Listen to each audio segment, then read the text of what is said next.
We'll now reconvene the regularly scheduled meeting of the Santa Maria Bonita School District, September 13th, 2023. Roll call, please, Ms. Mr. Lara? Here. Ms. Cabral? Here. Mrs. Cordero? Present. Mr. Valencia? Present. Mr. Hollinshead? Here. Dr. McDuffie, can you inform us on closed session, please?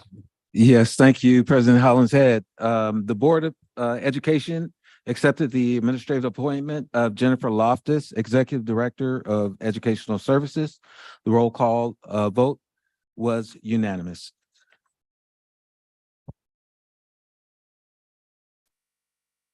Thank you. I apologize. I don't have the names of our interpreters, but I will remind you. Do I? Where? What they're over there. No, you go. Oh, I do? That's okay. There you go. Okay. Thank you. Sandra Carranza and Cesar Ruiz are our interpreters this evening, and greeting and support is being provided by Victoria Vences, Aida Hernandez, and Susana Pineda. If you would recall, if you are doing public comment or making a presentation, we want to try to speak either slowly or take pauses in accordance with the need for translations for our other attendees. So thank you for that in advance. Let us stand for the Pledge of Allegiance, please. Mr. Lara. Oh, do you have a student? Do we have a student? Oh, please come on up, student. I would like to introduce one of our sixth grade Thunderbirds, Elijah Irving, who will be leading us in the Pledge of Allegiance.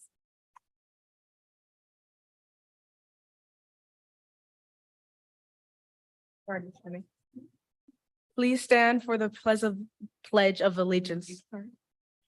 Put your right hand on your heart. Ready? Begin. I pledge allegiance to the flag of the United States of America and to the republic for which it stands, one nation, under God, indivisible, with liberty and justice for all.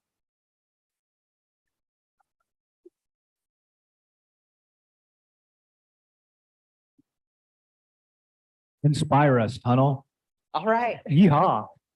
Okay. Good evening, Board President Hollinshead, members of the Board of Education, Dr. McDuffie, executive board members, and honored guests. My name is Teresa Diaz, and I am the very proud principal of Tunnel Elementary School.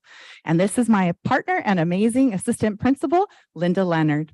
We are thrilled to be able to share the pledge and the inspiration with you this evening. At this time, I'd like to call up and to present our innovative practice this evening.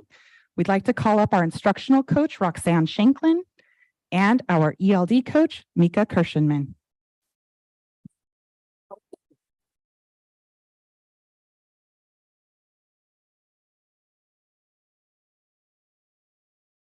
Good evening, Dr. McDuffie, board members, and guests. My name is Mika Kirshenman, and I am the ELD coach. And then this is Roxanne Shanklin. She's the instructional coach at Tunnel Elementary.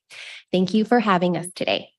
We wanted to share out the Learning Center model that we helped create and implement. This is the second year of implementation, and we are just part of a team. We co-teach with our wonderful intervention teacher and our amazing resource specialists. As of today, we have in grades 1 through 6, a total of 677 students. We are currently seeing 125 students daily, which means we are providing Tier 3 intervention to 18% of all of our students. Of the 18%, 62% are multilingual learners and 28% are special education students. Shown above is the breakdown for each grade level. With this Learning Center model, it truly promotes inclusion of all of our students with IEPs. Please enjoy this video that will tell you more about it.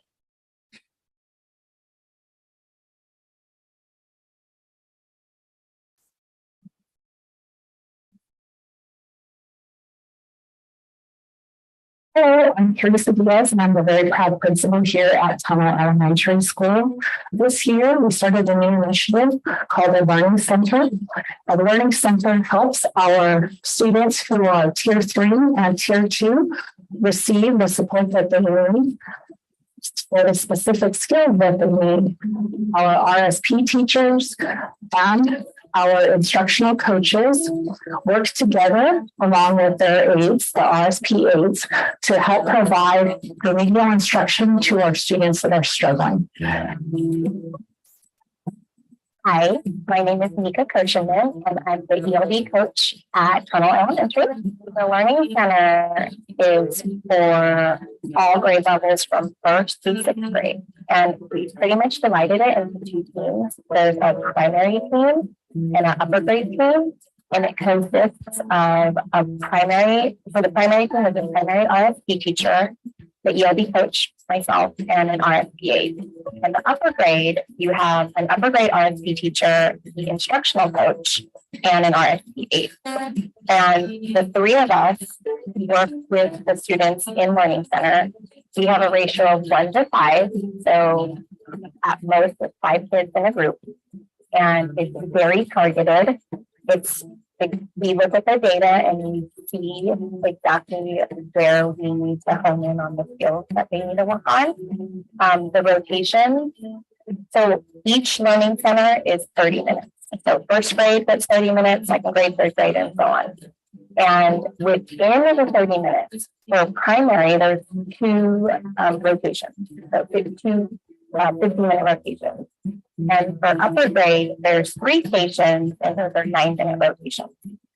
And so in total, for the whole day, the coaches are, they're meeting their 90 minutes of instructional time. The centers consist of there's phonics, phonemic awareness, reading comprehension, writing. In upper grades, they focus more on morphology. So yeah, it's very, very targeted, and the students, we see all the students. So there's about 15 to 20, depending on the grade level. Hi, my name's Roxanne Joaquin Shankland, and I am the instructional coach at Tunnel Elementary School. The Learning Center was developed in the spring, the schedule, and the way that it was rolled out was it needed to be in place before the first day of school. It would not have worked otherwise. And the way that it worked is it took into account a couple of things. One is we wanted to have smaller groups in the classroom for the teachers. And we wanted to have the Learning Center students meeting at a certain time to get the specialized help that they need. And we did not want to pull them from any core subjects. So what we did is we had a kind of a 3-pronged rotation. So while 1/3 of the teacher's class is at PE, the other 1/3 is at the Learning Center, and then the last 1/3 is in the classroom with the teacher, and the teacher is able to do some small group time, and then everybody kind of shifts. Hi, my name is Lisa Sanchez, and I'm one of the RSP teachers for the primary grades at Tunnel Elementary. And I'm Cassie Desbell, and I'm the upper grade elementary research teacher here. As you know, the Learning Center model targets our lowest achieving students for ELA in each grade level. And the impact is shown through if a student has resource minutes as a multilingual learner or is just struggling in reading, everyone belongs to the Learning Center. So it fits perfectly with our district's educational plan for inclusion. Students are making great progress. We're just seeing recent progress with their NWEA results. We as resource teachers have seen just great growth from our students and the general ed students.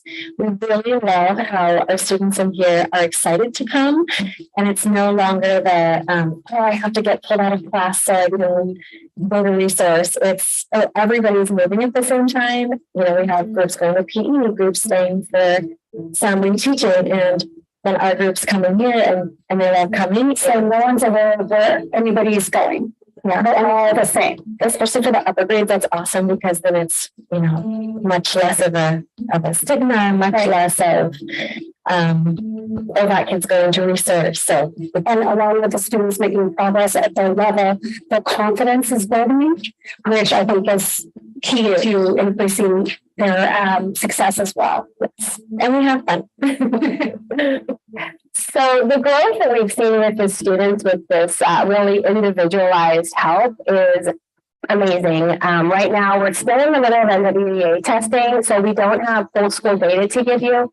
But I do have one fifth grade teacher who shared her data in an email, unsolicited, by the way. She was just so excited. So what she looked at was she looked at the students who go to Learning Center and their average growth on the NWEA as compared to the growth that her entire class made from the fall to the winter. So this is hot off the press as of yesterday from last night. And the students that go to the Learning Center, they grew 14 points on the NWEA on average. That was their average increase. And that is 3 times higher than the average growth that's expected for an average fifth grader to make between fall and winter. So it's huge.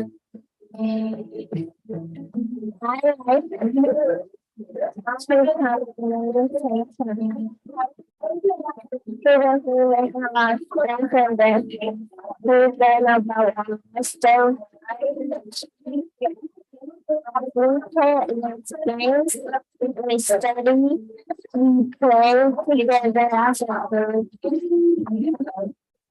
just to like spell their syllabus, work on like reading, this was certain words, the different sounds. The lesson helps my learning because it helps me get stronger in my words, my spelling, and my writing. Yeah, I speak up more in small groups. I like about reading or playing afterwards.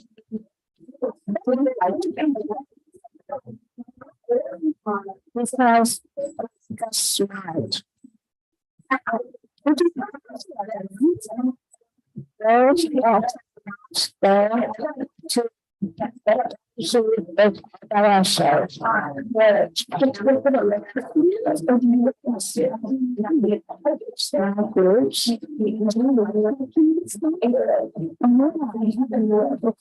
this peaceful at a time.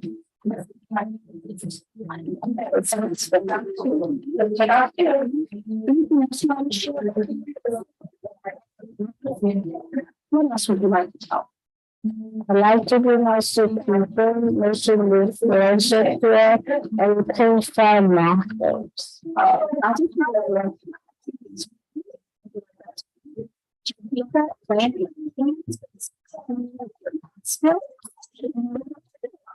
I try to your focus, try to remember. When you're counting your mind, that sounds so good.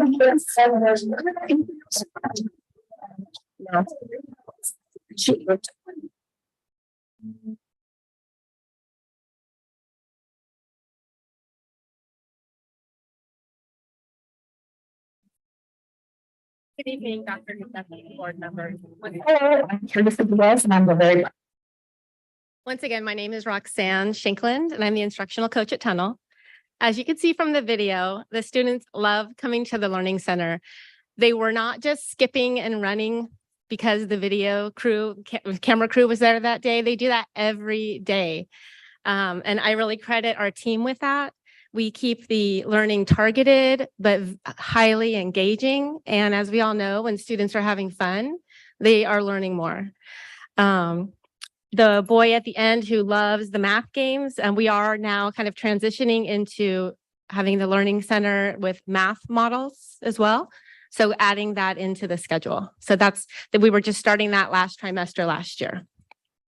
So I spoke briefly in the video about the growth that one teacher had noticed in her class, but now we'd like to share some data from the 2022 to 2023 school year, now that it's finalized. We've noticed a marked increase in the the growth from the students who attend Learning Center. So that's our some of our multilingual learners, our RSP students, and our Tier 3 students, and our COST students. As you can see, this is the Lexile scores from Achieve 3000. And on the bottom of that chart, it shows that nationally normed, an average upper grade elementary school student would hit 98 points of growth on their Lexile. And as you can see in the right column at Tunnel, we hit 96. So we're on target making average growth with our reading Lexile at Tunnel School. If you take a look at the two columns on the left, all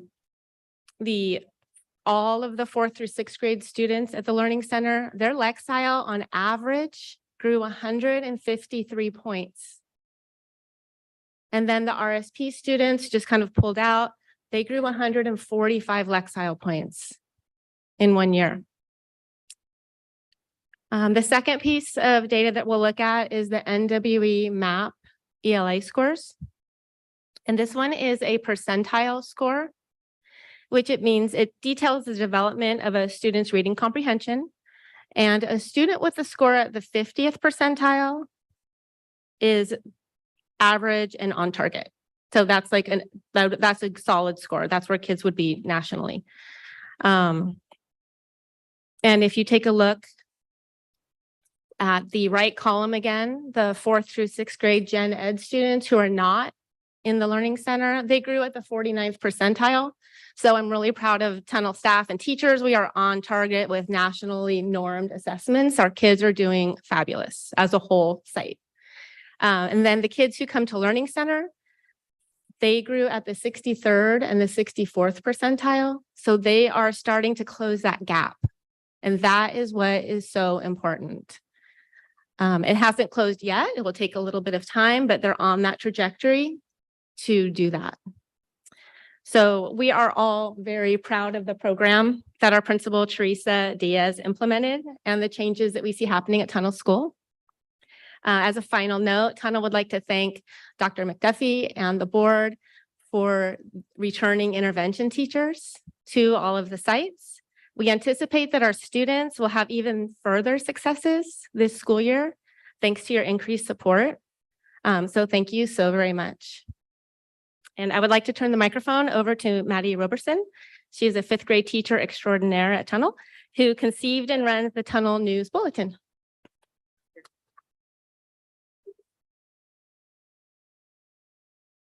Good evening, and thank you for letting us come here tonight and talk about how special Tunnel is.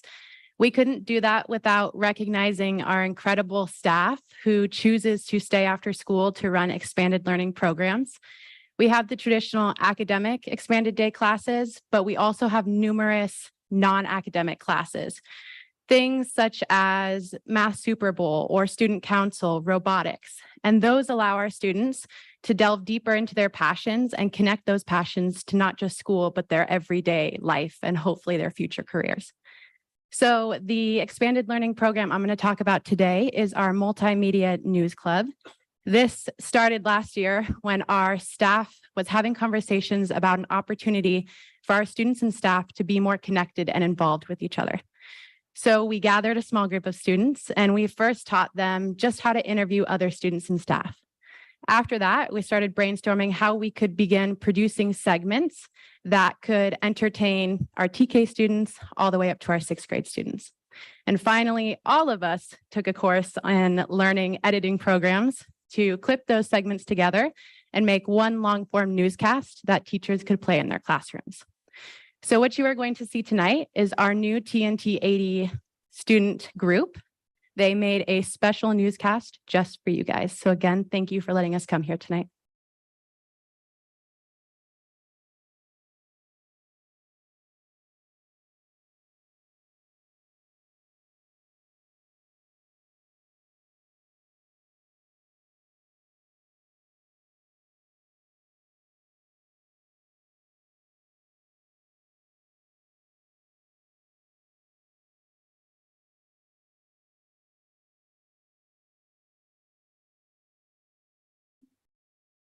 School board, this is the TNT 80 news anchors, and we're Lila and Layla.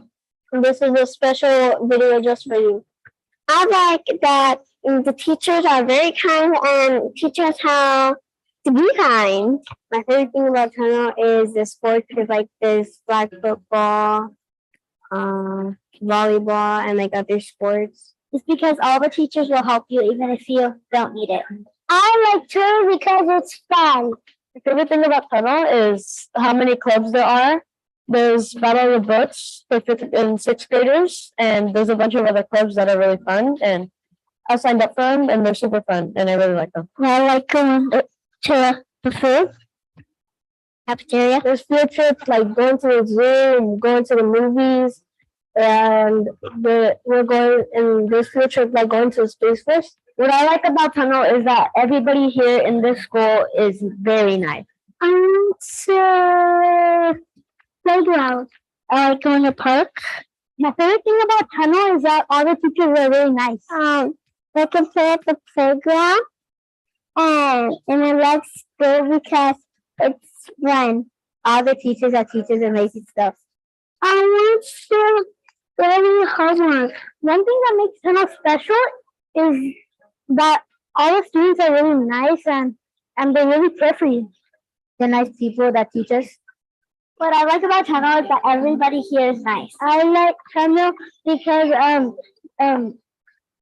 you get to have fun and you get to do math with your teachers, and you get to have friends and you get to do more math. What I like about Tunnel is that everybody is nice and they are so playful.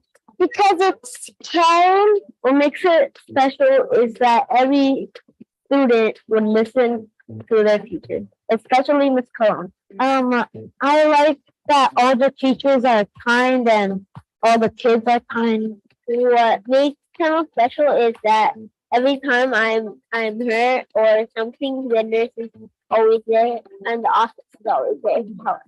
What makes it special is the life that it brings to kids.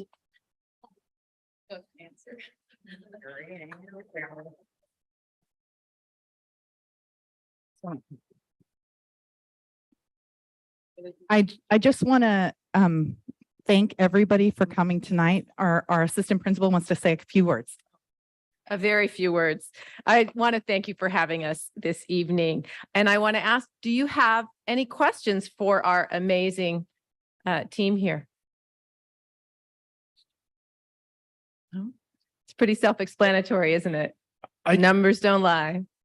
I think this is awesome because my kids went to Tunnel, but to see how the kids are so inspired and excited to go to these sessions is just awesome. And that right there puts a big smile on my face just watching this video. And I want to say thank you to all of you for what you guys are doing for the students. They're amazing. And can I, before we say goodbye, ask our Tunnel team to please stand up? Yes, for Elijah. You're a part of the team, Elijah.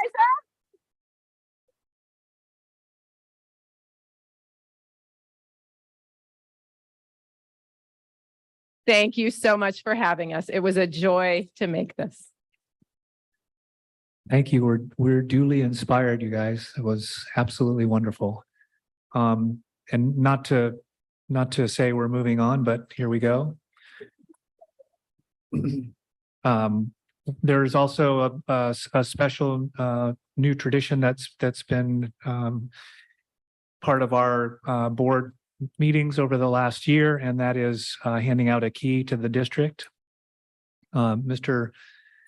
McDuffie, would you like to elaborate on what that all means? Of course, I always like to elaborate on this. The key to the district is an honor, the highest honor the board could give to either a community member, an administrator, a teacher, anyone that's a part of this Santa Maria Bonita School community.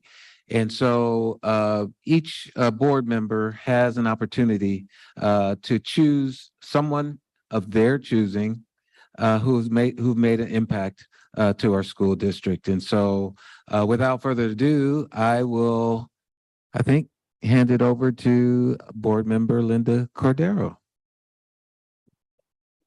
Thank you very much. That's a pretty hard act to follow. And I have to admit that this responsibility of recognizing someone with the key to the district is one that I thought long and hard about. And I took it really seriously, so seriously that I actually wrote my comments because I didn't trust that my brain would remember everything that I wanted to say. As you probably, if you looked at the agenda, you already know that Margot Oliveria is the recipient of this key to the district. Margot, would you come and stand with me, please?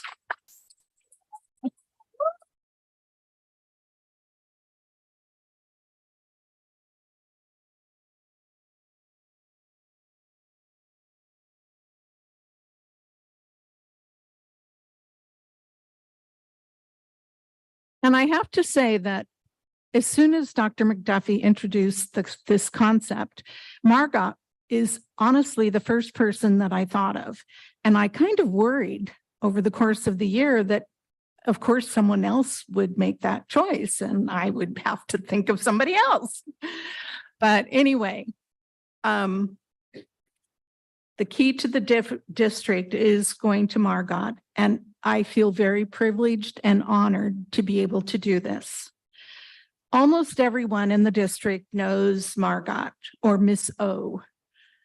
For many of our families, she is the face of Santa Maria Bonita School District. The official title of her job is Family Outreach Advocate Supervisor. She is currently supervising 10 additional family outreach advocates, and we all shorten that to be FOAs. So Family Outreach Advocate, FOA. And 6 of those outreach advocates are trilingual because she started thinking about what our community needs were long before we really had the absolute need. So look at them, don't look at me.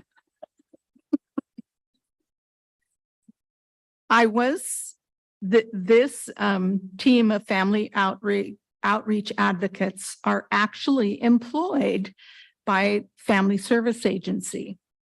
I was very surprised to learn that Margot has been in this role for 41 years.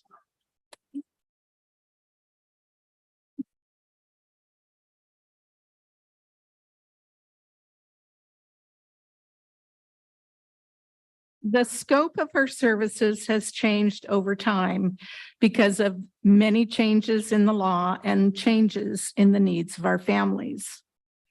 Margot, or another advocate, is on hand to help facilitate the most challenging student or family situations.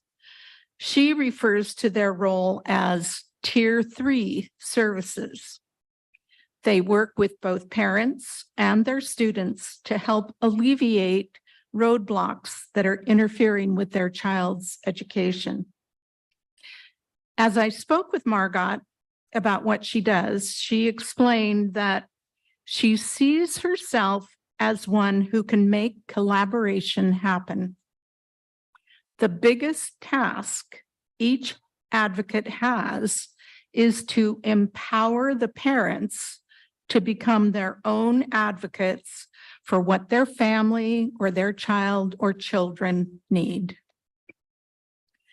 They connect them with a wide variety of services, and then there's follow-up to make sure that they continue with the necessary work. She has worked very hard over 41 years to build trust within our community.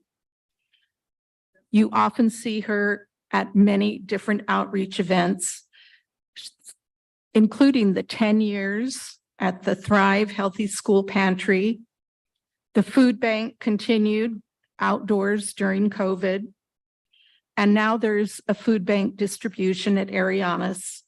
And the most recent edition or rendition is one that takes place at the Santa Barbara County Fair Park once a month.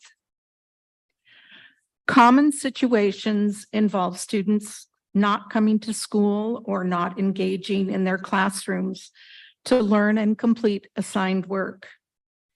Family outreach advocates often sit in on school meetings where student needs are identified and discussed.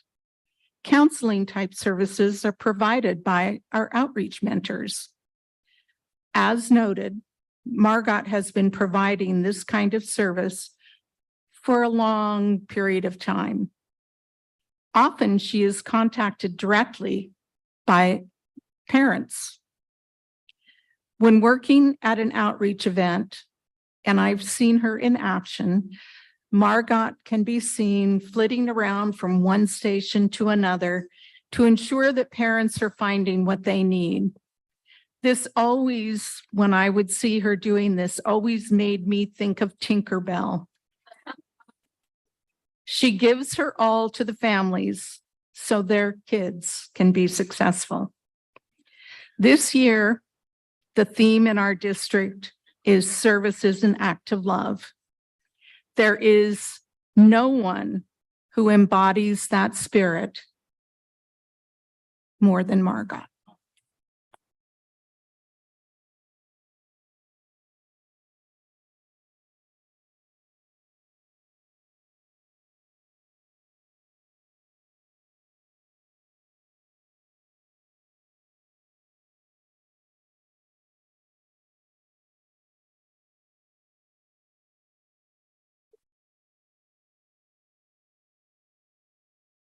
You can say whatever you like.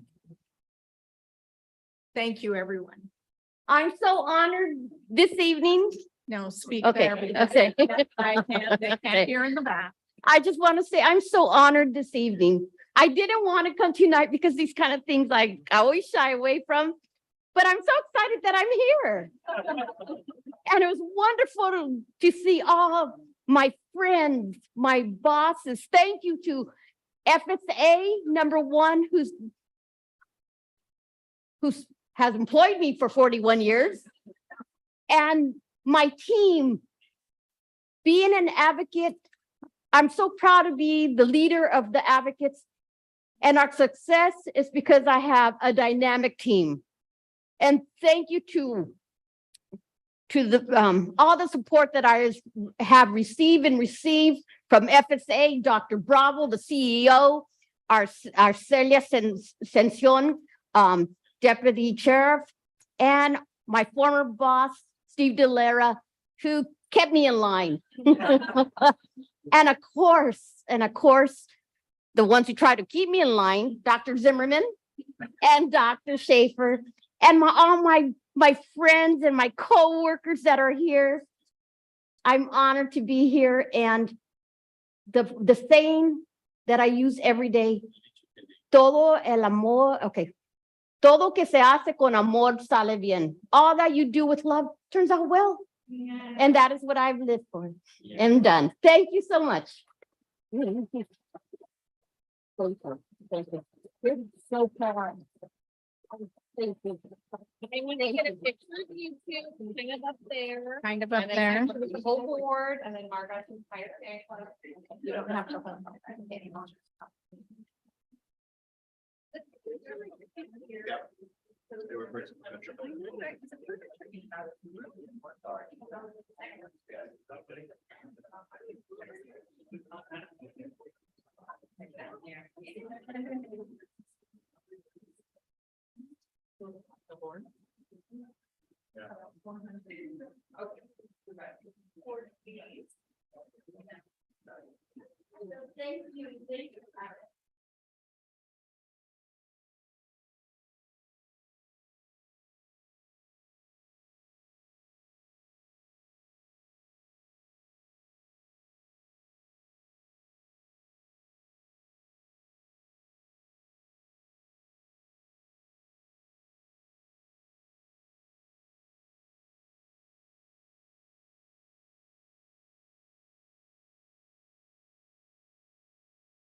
It's a veritable hug fest. There's a lot of hugging going on there. Okay, everybody in the back needs to move up now. It's a whole love thing.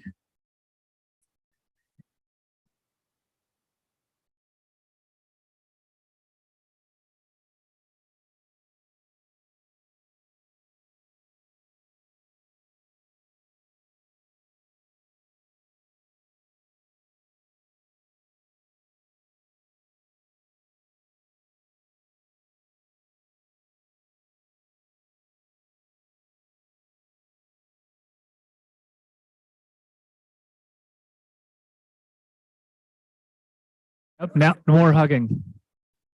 Just more hugging.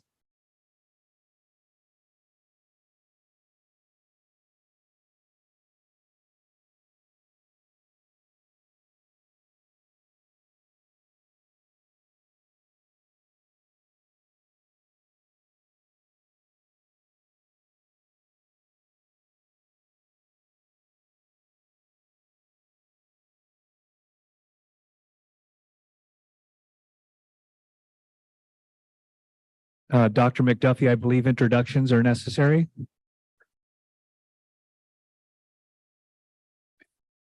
Now, you're putting me on the spot, President Hollinshead, but I'd like these two beautiful young ladies that are sitting here in the front. I worked with at LR Green when I was an elementary school principal.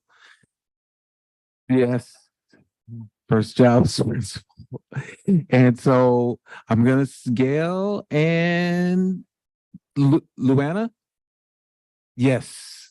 And Gail lives here in Santa Maria and is from Santa Maria, and we worked in Escondido in North County, San Diego together. And so it is so great to have you here back home in Santa Maria. You've been here, and it's great to see both of you. It really is. I just couldn't believe it. Oh, well, thank you. Thank you so much. Well played. We'll move on to item 8, public comment, open session. Public comments are intended for members of the public to address the Board of Education on items involving the school district. Such testimony shall be limited to 3 minutes, each 450 words per person or subject, and 15 minutes total for each topic. If an answer to a specific question is requested, the board president will, if appropriate, direct administration to respond in writing. Do we have any non-agendized public comment, Dr. McDuffie? We do. We have non-agenda agenda items as well as 2 on the agenda. So for non-agenda, we have Adan Navarrete.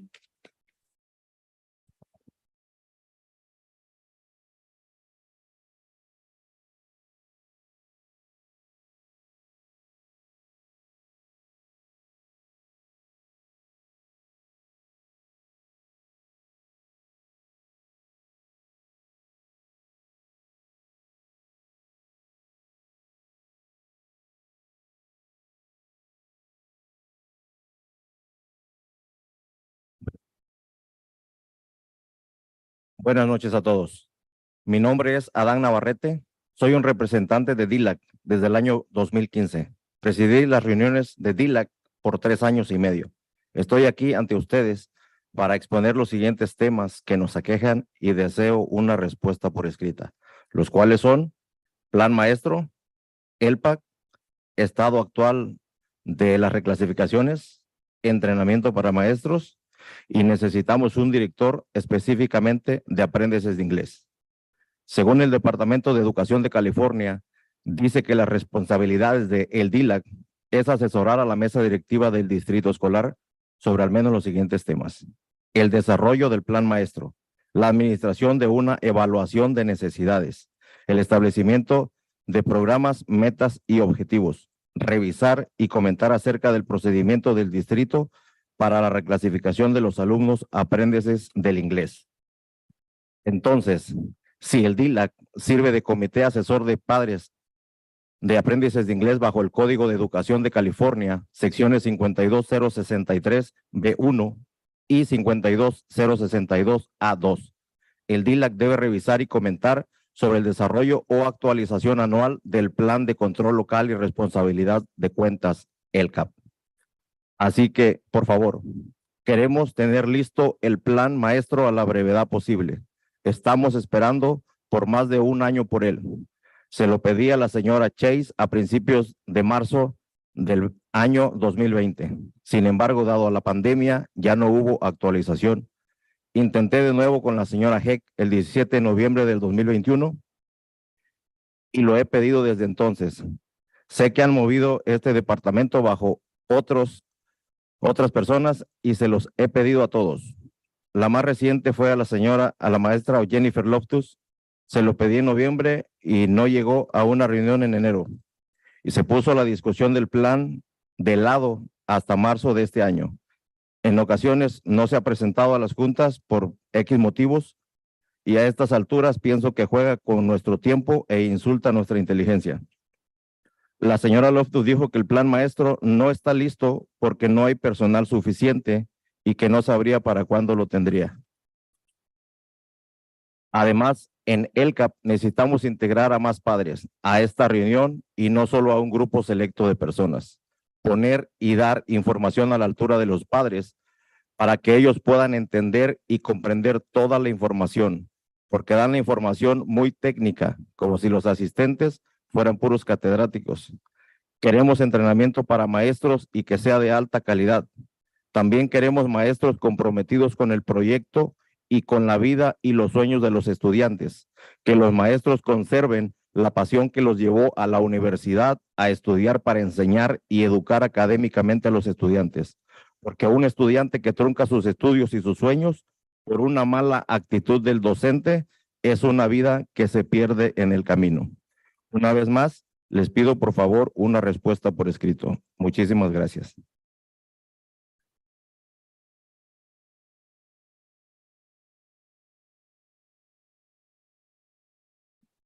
Gracias, señor Ruiz.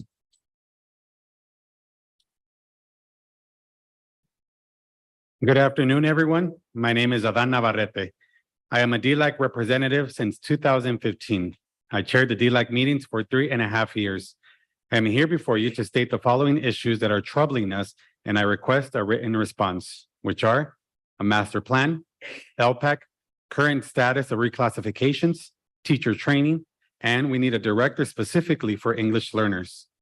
According to the California Department of Education, the responsibilities of the DLAC is to advise the school district governing board on at least the following issues: the development of the master plan, the administration of a needs assessment, the establishment of program, goals, and objectives, reviewing and commenting on the district's procedure for the reclassification of English learners.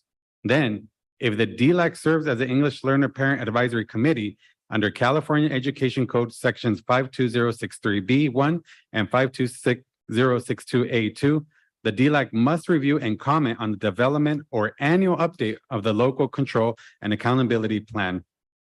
Therefore, please, we want to have the master plan ready as soon as possible. We are waiting for more than a year for it. I asked Ms. Chase for it in early March 2020. However, due to the pandemic, there was no update. I tried again with Ms. Heck on November 17th, 2021, and I have asked since then. I know they have moved this department under others, and I have asked them all. The most recent one was Jennifer Loftus. I asked her in November, she missed a meeting in January and put the plan discussion on the table in March of this year. Occasionally, she doesn't show up for meetings for whatever other reasons. At this point, I think she plays games with our time and insults our intelligence. Ms. Loftus said the master plan is not ready because there is not enough staff and that she would not know by when it would be ready. Also, we at LCAP need to integrate more parents into this meeting and not just a select group of people. Put and give information at the level of the parents so that they can understand and comprehend all the information, because they give the information as if the attendees were pure professors. We want teacher training and we want it to be of high quality.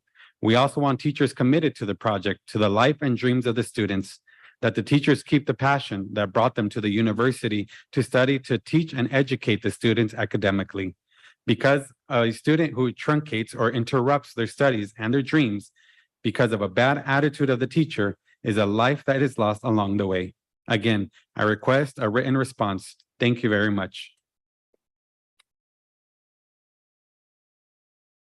Thank you. We'll prepare that response there, Dr. McDuffie. Thank you. Yes. Maria Faria? Can't roll my R's. Ferreira? Ferreira? Ferreira.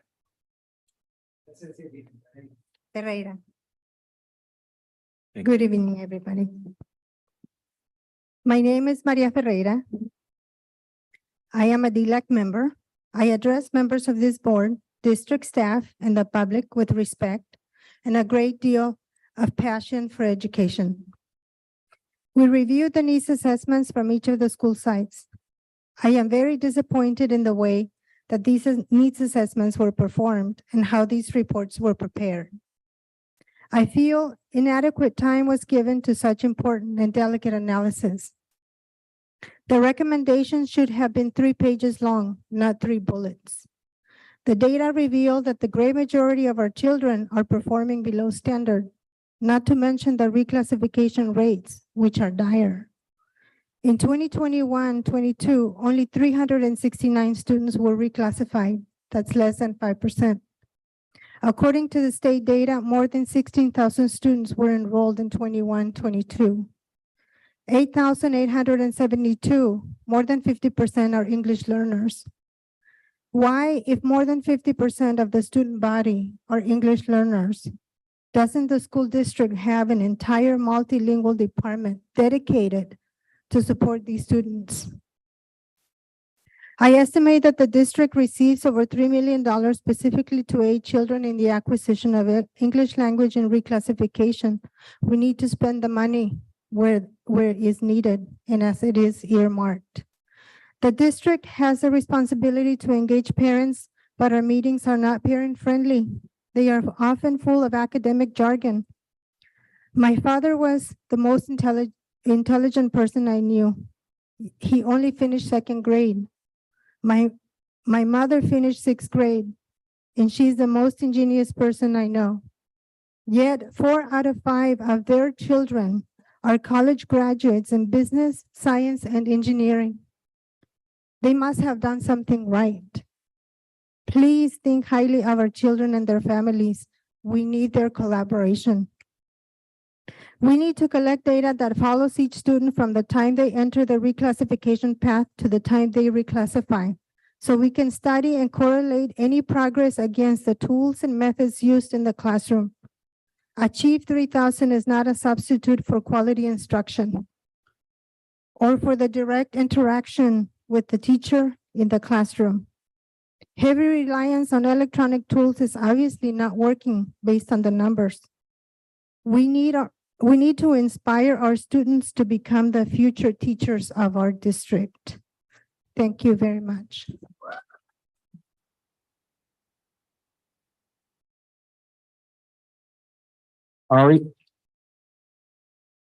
Ariana Ochoa?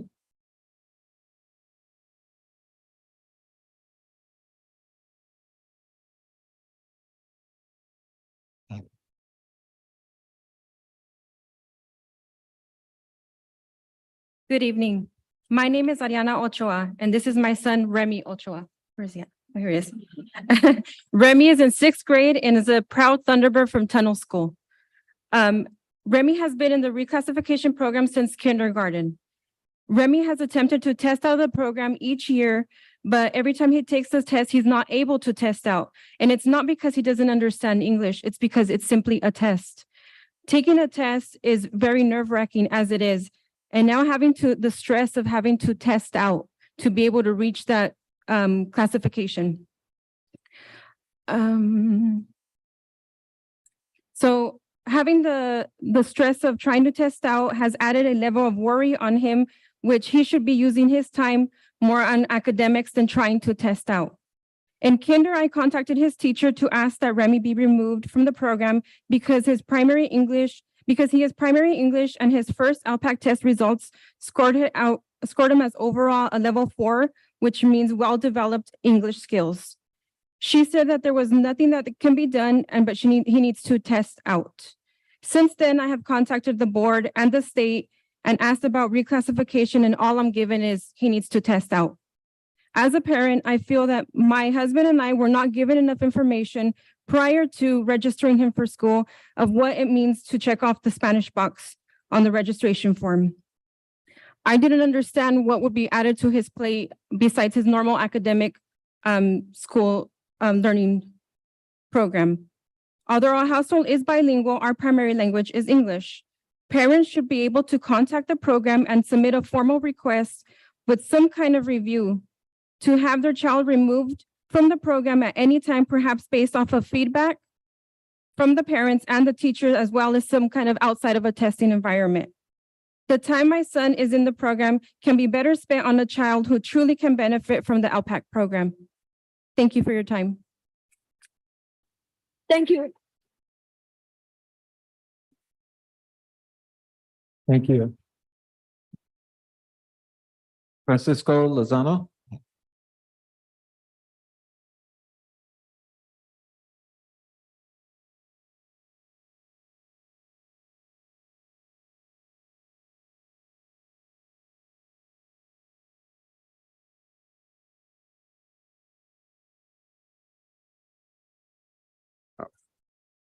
Muy buenas noches a mesa directivas, a los superintendentes y los presentes y miembros de la comunidad. Mi nombre es Francisco Lozano, miembro del Comité Asesor Mixteco y activista de la comunidad mixteca. Nuestro proceso de reclasificación y sus programas no está funcionando. Cuando mi hijo fue reclasificado, en sexto grado no tenía ni idea de lo que es eso, qué significaba. No había y sigue sin haber algo que nos ayude a los padres a entender la importancia de ello. Hizo falta que una directora multilingüe de una escuela preparatoria se ofreciera a explicarme el proceso en su programa. Ofrecía actos de reconocimiento, trajo oradores de nuestras culturas y nuestras procedencias para que presente la historia de sus vidas, entre ellos un astronauta. Esto se demostró que los multilingües pueden tener éxito. Con su explicación y atención a esto me ayudó a ver lo valioso que es ser reclasificado. Hablando en nombre en mi pueblo mixteco, hay muchos mixtecos hablantes que nos echamos la culpa en sí mismos de que sus hijos, nuestros hijos, no tengamos un futuro mejor. Dicen que, pensamos que necesitamos saber hablar inglés. Yo les digo que no es cierto. Para eso le dan dinero al distrito para gastarlo en programas que ayuden a nuestros hijos a aprender y a superar el proceso de la reclasificación. Por falta de idioma y aprender, por falta de idioma, para ayudarnos a los padres a entender la importancia. Tener un director para dar atención.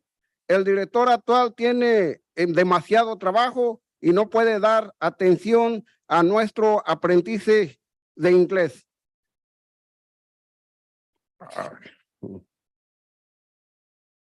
Al no hacerlo, mire dónde estamos. Las aspiraciones de nuestros hijos no son colegios o universidades. Permítame darle un ejemplo. Se nos dijo en una reunión de ELCAP que el 10% de 9,000 aprendices en inglés fueron reclasificados. La noticia rompió en aplausos.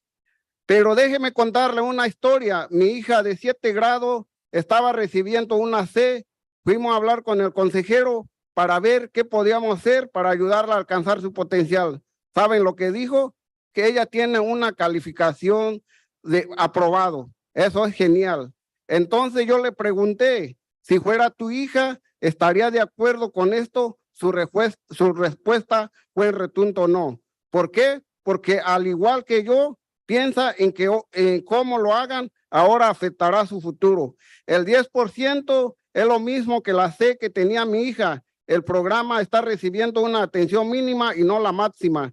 ¿Qué pasa con el otro 90% de los estudiantes? Cuando miramos la población estudiantil, hay más estudiantes aprendices en inglés que hablantes nativos en inglés. No debería centrarse la mayor parte del dinero en cómo ayudarles Duele ver esto, donde estamos todos los estudiantes multilingües, se ve afectado la mayoría de nuestro distrito. Necesitamos una mejor atención para nuestro estudiante aprendiz en inglés, necesitamos un cambio. Quiero una respuesta por escrito. Gracias por otros minutos extra más. Muchísimas gracias. Gracias.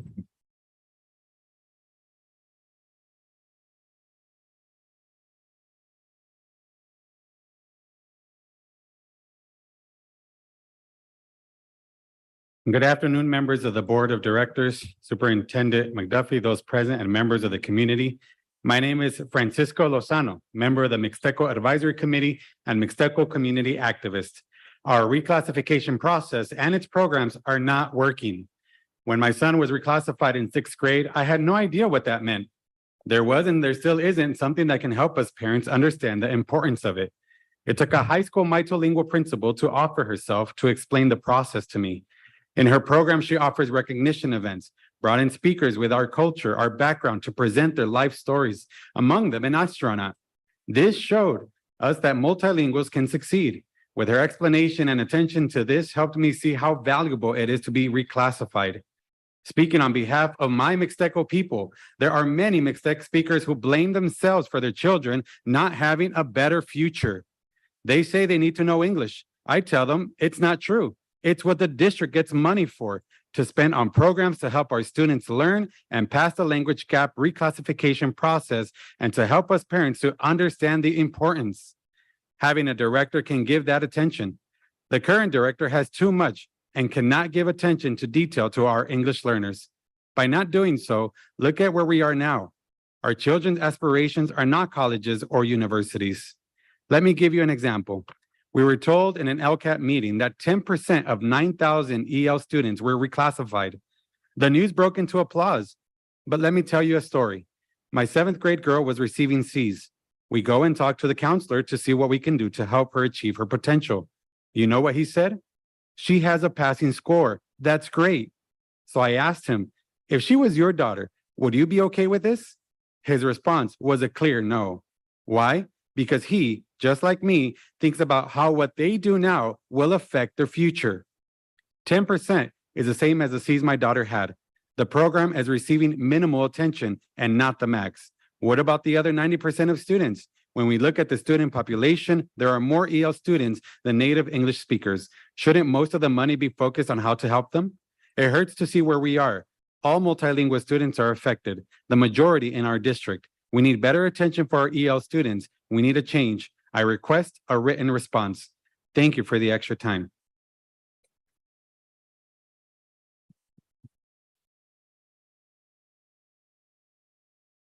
Alma Valle. We can include Mr. Lozano with Mr. Navarrete.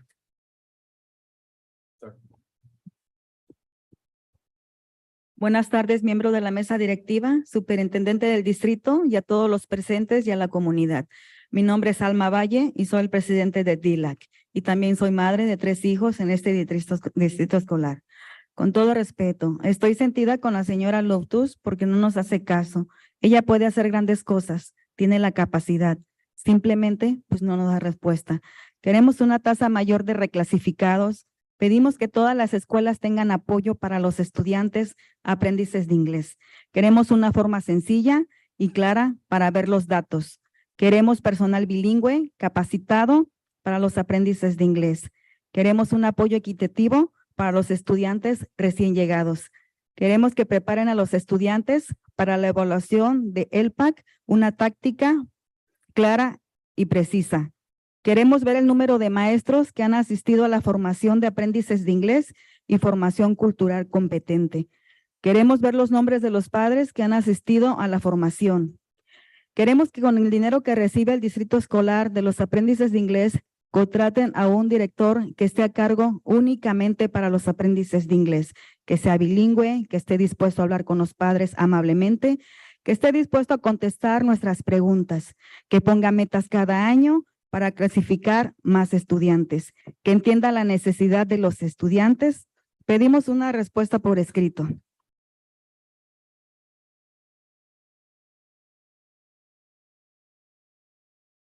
Esta situación me hace sentir triste, ignorada, menospreciada, excluida, discriminada, sin voz ni voto. Esto que estamos pidiendo no es nuevo. Tenemos más de un año pidiéndolo. Por favor, denos un director que pueda dar la atención a nuestros aprendices de inglés. Gracias por su apoyo.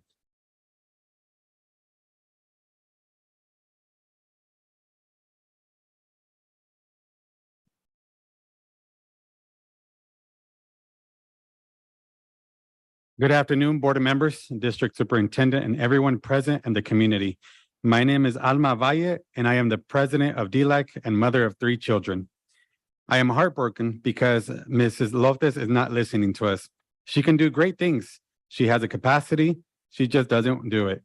We want a higher reclassification rate. We ask that all schools have support for English language learners. We want a simple, clear way to see the data. We want bilingual, trained staff for English learners. We want equitable support for newcomer students. We want them to prepare students for the LPAC assessment, a clear and accurate tactic.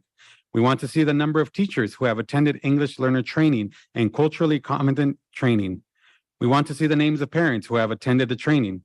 We want the money the school district receives from English learners to hire a director who is in charge solely for English learners, who is bilingual, who is willing to talk to parents nicely, who is willing to answer our questions, set goals each year to reclassify students, who understands the needs of the students. We ask for a written response. This situation makes me feel sad, ignored, excluded, belittled, discriminated against, without a voice or a vote. This we are asking for is not new. We have been asking for this for more than a year. Please give us a director who can give attention to our English learners. Thank you for your support.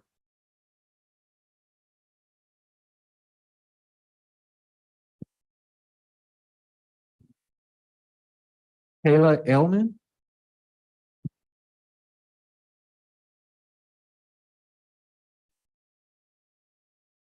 Good evening, board, Dr. McDuffie and those in attendance. I'm Kayla Elman, the 4th through 6th PE teacher at Battles Elementary. I'm also a elementary PE workshop committee member and currently pursuing the national board certification. I'd like to express my concern about how physical education is being utilized this school year. And to clarify, my site is also a literacy lab site. Physical education specifically, though, teaches physical literacy, and this is developing a student's confidence and competence in movement for a lifetime. Our phys ed programs have provided opportunities to learn sports-related skills like swimming in the past and bike riding for the past 3 to 4 years. We've also supported health and fitness-related skills through family wellness nights like my site hosts. And we've also taught skills to apply to social emotional contexts, including youth sports. However, we've lost sight as a district of our initial LCAP responsibilities. The first priority is to maintain effective physical education programs with highly qualified teachers for 1st through 6th grade.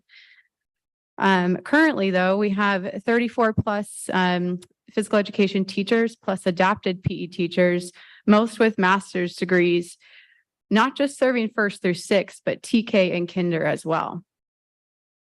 The second LCAP priority is for physical education to support small group instruction in the homerooms.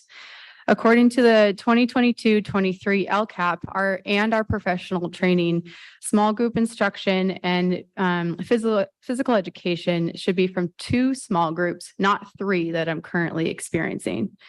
We are not supposed to be substitutionary supports for the classroom. We are not supposed to share instructional minutes with outside programs. We are not supposed to be substitute teachers.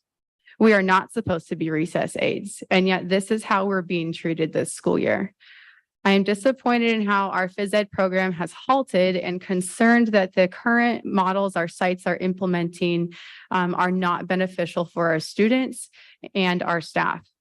So I hope to bring further explanation and data to what's actually happening with our current model to shed light on the choices of our administrators. So thank you.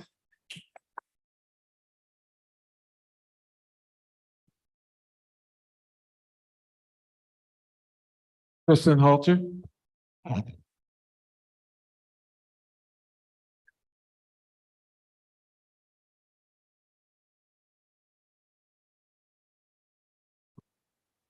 Good evening, board members and members of the public.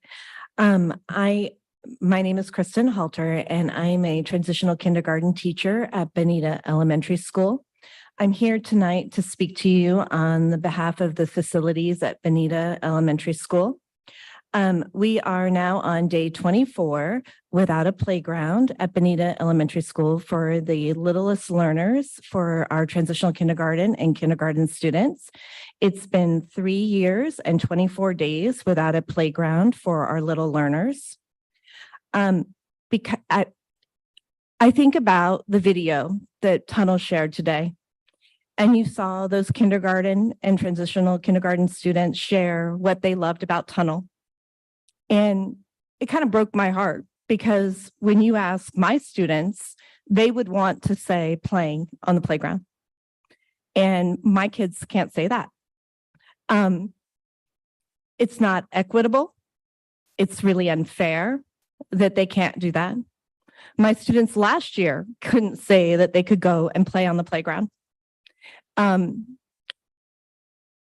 We can do better. My students, like the DLAC families are sharing, speak 3 languages. They're Mixteco. They represent those families. They're also come from, or they're Spanish speakers, and we are not serving those families. They're not here tonight. I'm speaking on their behalf. It's not okay. I have 3-year-olds, 4-year-olds, and soon to be 5-year-olds in my classrooms, in the AM and the PM transitional kindergarten classrooms, in our kindergarten classrooms at Bonita, and they deserve a playground. James from M&O was on site today for a different reason, and I asked him very nicely, like, when is our playground going to be fixed? He can't even promise when it's going to be fixed. That's really sad to me and unacceptable. Santa Maria Bonita can do better for our students. Our students are resorting to playing with the sandbags that are on the fence at recess time. That's not okay. I wouldn't want my own son to do that, and I don't want our students to do that. When I think of at the end of the year, when our categorical funds have extra money left over, why not put some of that extra money that's been allocated at different budgets? Consider moving some of that unspent money into upgrading and maintaining playground equipment, so that we're not in a situation where a playground is dilapidated and there's no money and we're waiting for a grant to replace and fix a playground, so that this isn't left that there's a couple years and a big grant has to come to fix a playground. You know, no site should go a year without a playground. You know, we spend a lot of money on things in our classroom so that it's equitable, but you know, outside is also really important. The kids need to be able to have access to that. Bonita is not feeling the love. I'm glad you guys have those t-shirts, but we're not feeling it. And I'm sure other sites are also, their playgrounds, I understand a few other sites don't have that. But it's not okay. I would like a written response on the status of when our playground is going to be done. And I would also like maintenance to go through and categorize, so that we don't find out that in like a month from now, something else is missing on the playground and our playground isn't going to be fixed because we're waiting for more parts to be ordered. And that's also not acceptable, because when the people were out there, they said that some brackets are now missing. I'd hate to hear that like in a month from now, we're waiting for another piece so that it can't be completed. Thank you.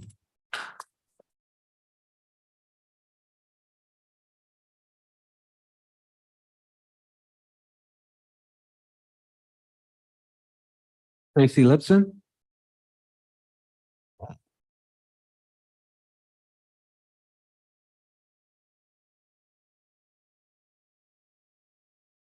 Tracy Lipson.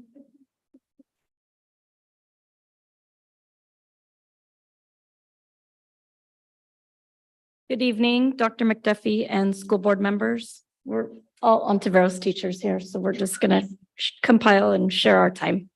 My name is Tracy Lipson, and this is my 28th year teaching in the district. We are now required to do social emotional learning in our classrooms. I have been doing SEL in my class for some time now.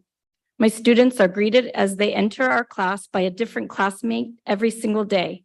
We recite daily affirmations, do daily exercises, do daily breathing exercises, and check-ins.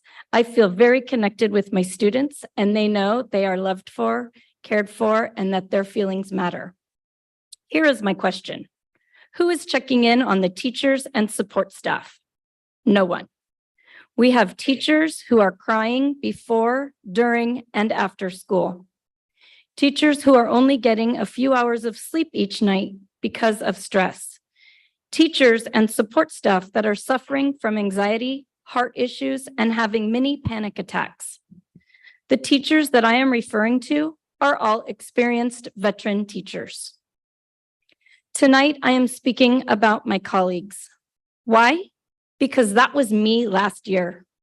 I was the one crying, losing sleep, and stressed out beyond measure.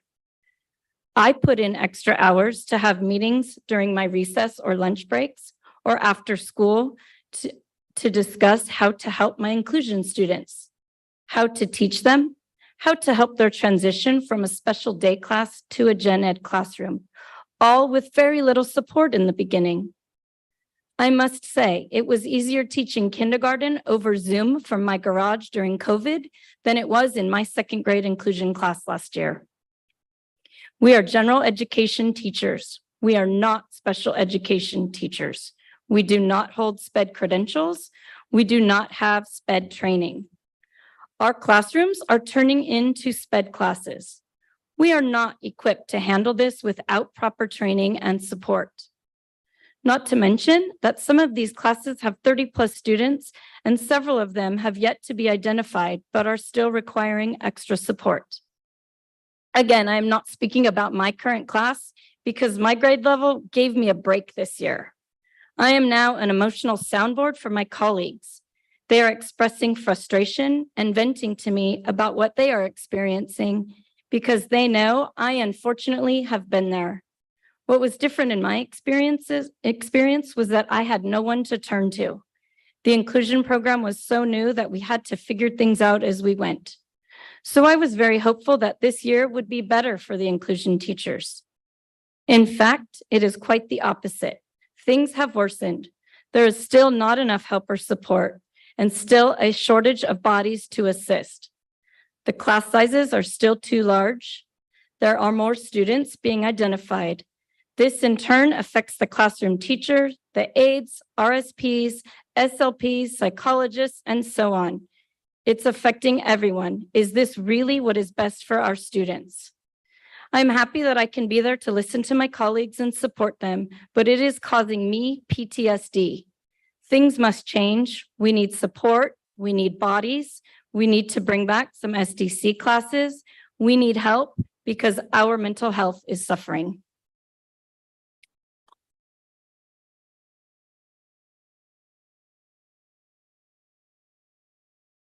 Right. Yeah, you guys, this is Kristen. Yes. Okay, Kristen Latchman. Kristen Latchman. Good evening. My name is Kristen Latchman, and I teach second grade at JPO. I have been a teacher in this district for 29 years. I am here to tell you that I am one of those teachers that Tracy Lipson referred to in her letter. I am one of those teachers that need the support this year from someone, support of someone who has been through the inclusion process. Only those who have experienced inclusion know and understand the stressed feeling of failure that we struggle with daily. At JPO during the 2021-22 school year, we had a 2-3 SDC class on campus. Our grade level welcomed the special education students from that class into our general education classrooms from 1 to 6 hours daily. Our students made connections with the included SDC students, and they also loved coming into our classrooms, which continued on to the playground. They also received instruction at their own level the rest of the day in an appropriate learning environment. It was beneficial to both teachers and students. Currently, our former SDC teacher now works in a California district that continues the SDC model.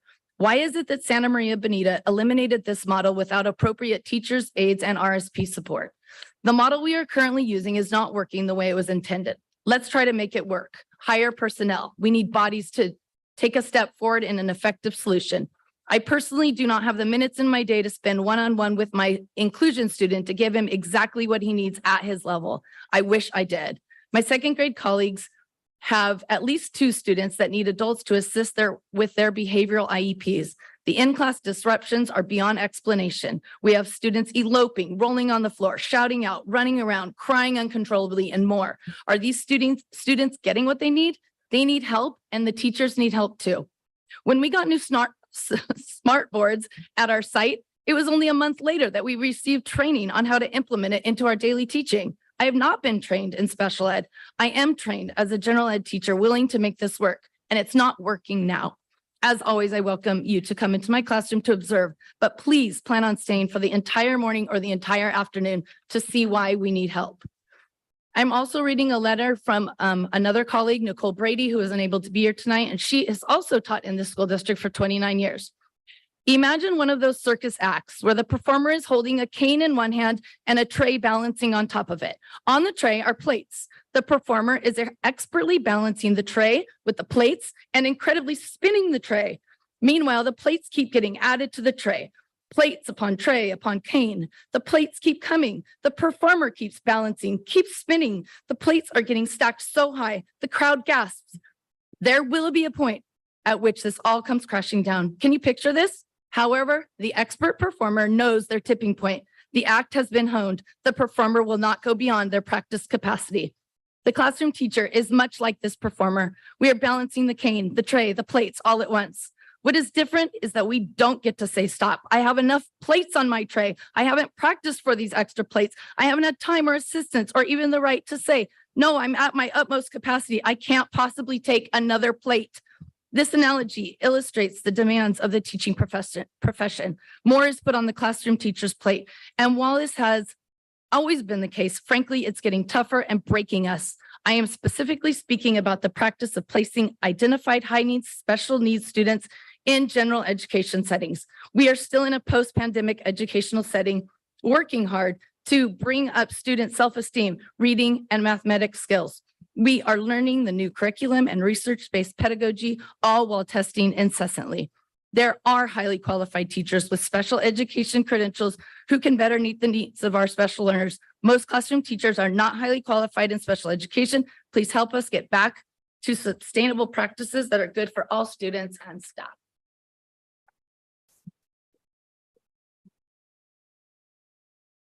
Can I ask if you segue into somebody else's reading, that you give us a chance to let the translators catch up? That was really fast. I'm sorry. Yes, but two, it also allows us to allocate a different amount of time. Okay. Like if they called up or if that was included in. Okay. He had told us to do that. 3 minutes. Okay, that was more than 3 minutes, and that was 2 people. So I wasn't aware of that.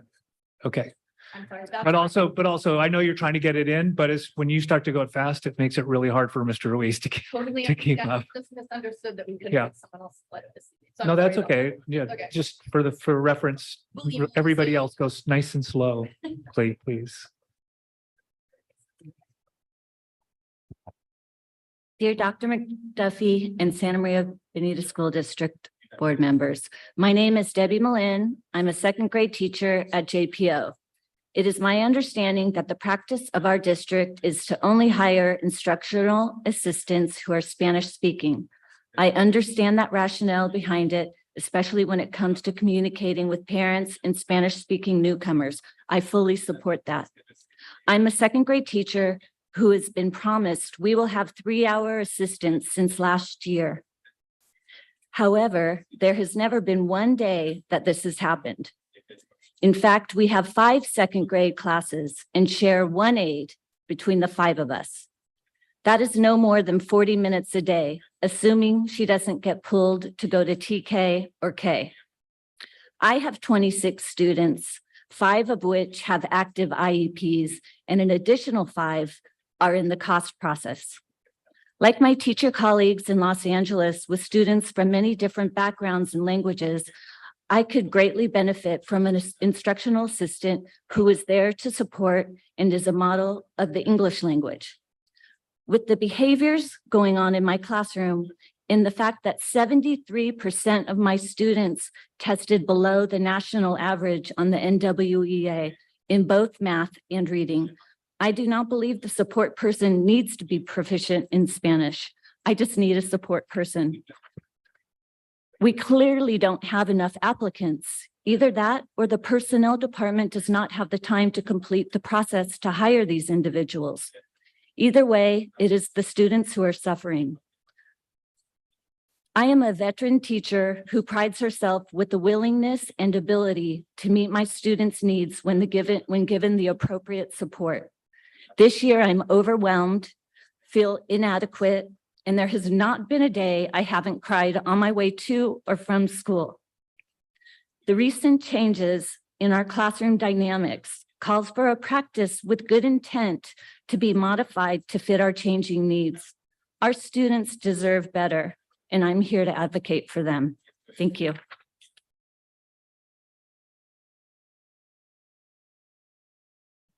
Thank you. Good evening, Board, Dr. McDuffie and staff and guests. Thank you for being here.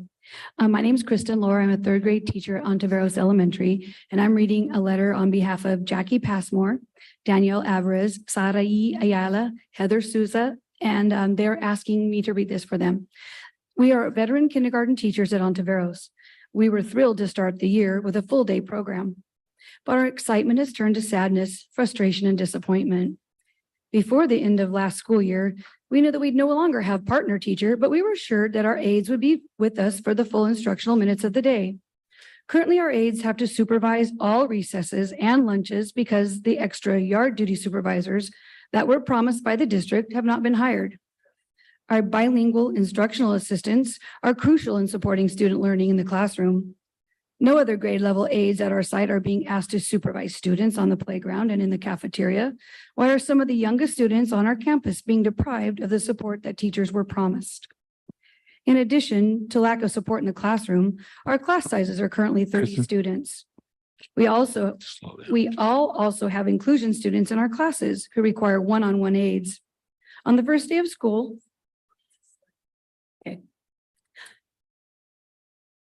On the first days of school, the look on our inclusion students' faces broke our hearts.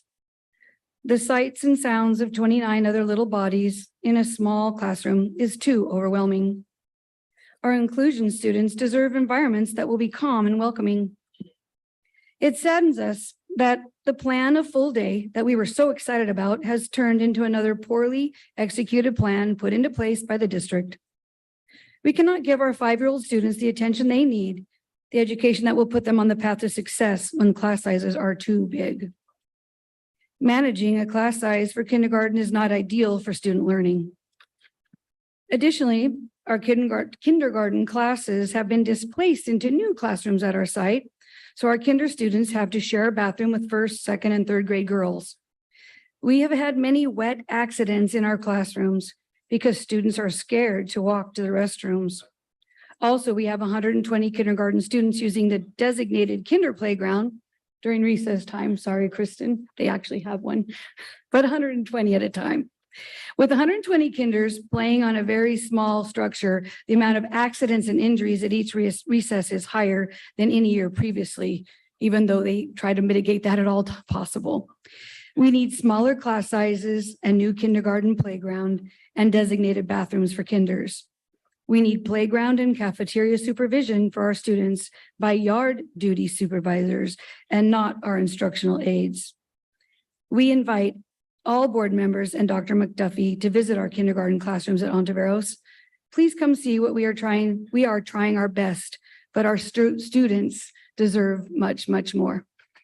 Thank you.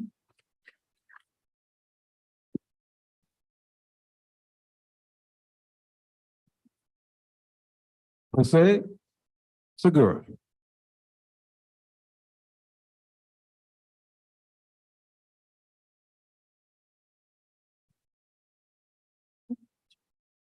Free pen. Good evening, Jose Segura, SMEA member, proud union president.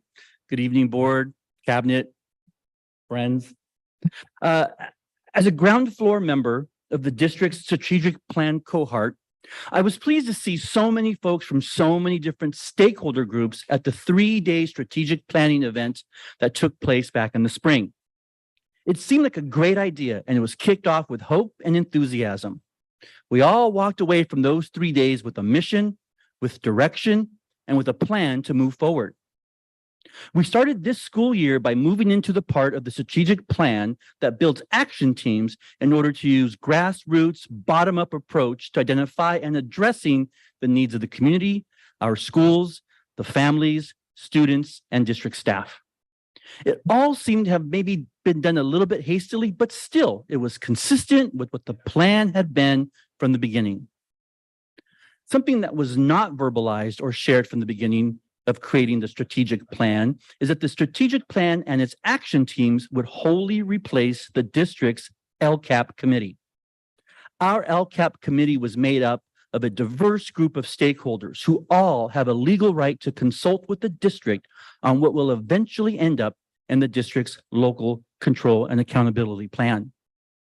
It wasn't until after the first action team meeting did a member of the team reach out to Sam Humphrey about this year's LCAP committee. She had some LCAP questions and was hoping Dr. Humphrey could answer them. Imagine how surprised she was when Dr. Humphrey's response essentially shared with her that the district was abandoning the LCAP committee in favor of action teams, as well as other district teams and committees. Imagine how surprised I was when she told me. I had been involved in the strategic plan conversation since Dr. McDuffie's first days in the SMBSD, and at no time last year did any meeting with Dr. McDuffie or any LCAP meeting did anyone mention that the district would be walking away from a centralized, multi-stakeholder LCAP committee in favor of splintered and diffuse action teams. When the action teams were announced and folks were invited to participate, nothing in those announcements stated that action teams would be replacing our LCAP committee. After a bit of a rocky start in the early days, I felt like last year's LCAP was finding its groove and was really moving in the right direction. Sure, everything can be improved on, but even so, our district LCAP committee was engaging and listening more than ever. Parents were speaking up and sharing their wins and their concerns. It really felt like things were going in the right direction. Now, we are being told that the LCAP committee is gone. Please reconsider this decision. The SMBSD had been doing LCAP right, especially as it compares to many districts both near and far to us. We should continue to improve our LCAP process, not abandon it. Thank you. That's all we have. All right, thank you all. We'll move on to item 9, approval of the agenda as presented. A motion.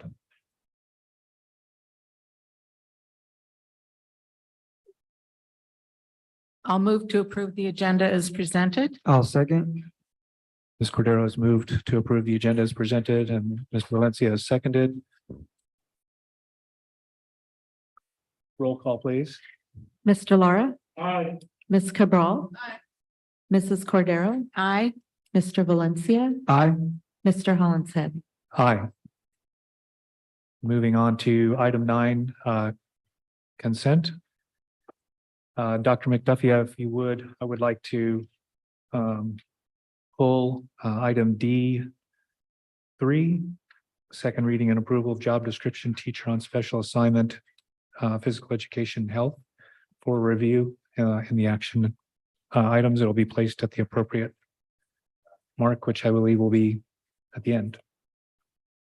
Do I have a motion?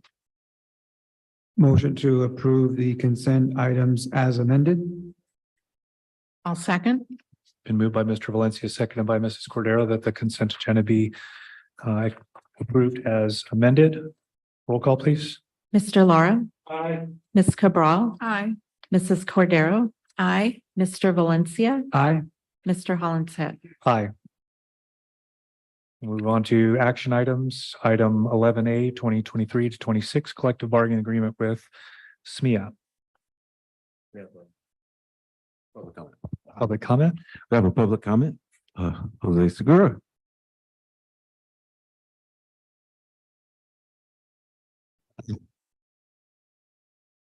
Good evening, Jose Segura, still SMEA member, still proud union president. My comments really are for the board, and so I'm glad everybody's here. So tonight, this school board will be asked to ratify the successor to the 2020-2023 certificated contract. SMEA is excited to see this item coming before the board tonight, and we are pleased at the process that brought it here. I want to announce that the SMEA membership overwhelmingly voted to ratify the CBA that is coming forward in this agenda item. We had 582 votes cast, 575 were a yes, 5 were a no, and 2 were abstentions. I want to thank the hardworking members of the district's bargaining team, led by Mr. Beecher, for working towards settlement. I want to thank the SMEA Executive Board for their leadership and the commitment to making sure that our negotiation team has the authority to bargain on behalf of all our members. If present, please stand. Kristen Lohr, First Vice President. Marissa Feely, Second Vice President. Jose Rodriguez, Third Vice President. Yvonne Duran, Secretary. Allison Alpaugh, Treasurer. And me, Jose Segura, President. Thank you for your service. I would especially like to thank our amazing SMEA negotiations team for their hard work and dedication to representing the needs of our membership, our students, and our educational community. If present, please stand. Jonathan B.A., Negotiations Chair. Kristen Halter. Christina Valadez. Brian Gong. Jessica Husselstein. Kristen Patterson. Dina Asensio. And myself. Thank you so much for all of your effort, all your energy. Your members appreciate you. I also want to point out that over the past year, this negotiation cycle, by all measures, was the best we've had in a long time. With the support of Bridget Bodine from the Bodine Group, our negotiation sessions were cordial, honest, and more importantly, productive. Our SMEA team was regularly and pleasantly surprised just how much was accomplished after each session. I have repeatedly stated to anybody who will listen, this negotiation cycle was going very well up until our very last negotiation session.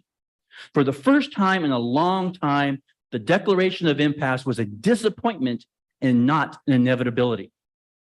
I truly believe that members from both teams were disappointed when it was agreed that we would move to impasse and that no one was blaming either side. So let me just say for the record, thank you to Dr. McDuffie for reaching out. This settlement and our eventual move from impasse is due to your efforts. You were instrumental in bringing this contract over the finish line, and we are very proud of the final product. Thank you.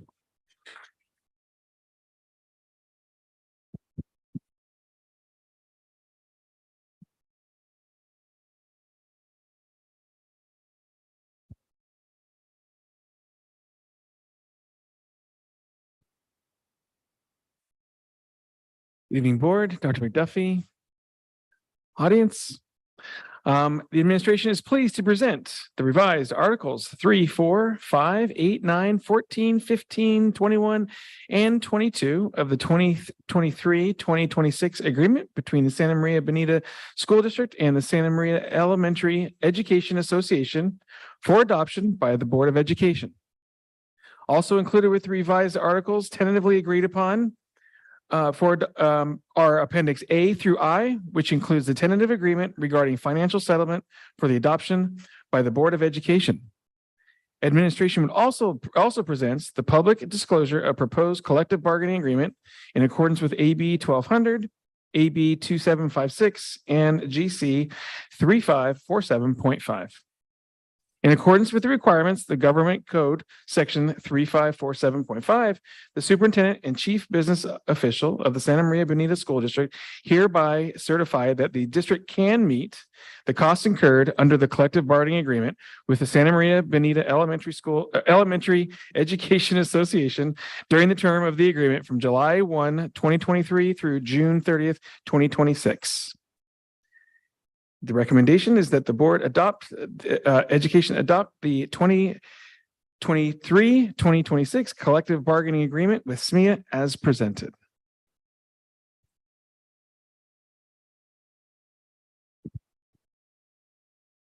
Mr. Bland, I have a question. Can you please provide the board and the public, more so the public, because I feel like they're, less informed than us typically, because we get, some information prior to. Can you give us a summary of what the kind of contract kind of entails? What was the increase in benefits and salary? Can you give kind of the public kind of like a gist of what the this contract entails? Like, how is it different, say, than, the contract prior to this this approval? It is updating language from the, I was present for the last two bargaining cycle or the bargaining meetings. But these are revisions to the articles that were listed here. In terms of the amount of that's agreed upon, we are looking at the amount of 10% on cycle with for salary, with benefits of a Mr. Beecher, help me out. 0.925. 0.925. So is it the 10% that was a salary increase for our classified staff? Is that correct? Or for members of SMEA, or is it the 9.25? We're talking about SMEA right now. Yeah. Yeah. For SMEA, correct? For SMEA, correct, It's yes. 10% or 9.2%? 10%. And so essentially what that means is that our SMEA members are getting a 10% increase on their salary schedule, correct? Correct. Okay, thank you.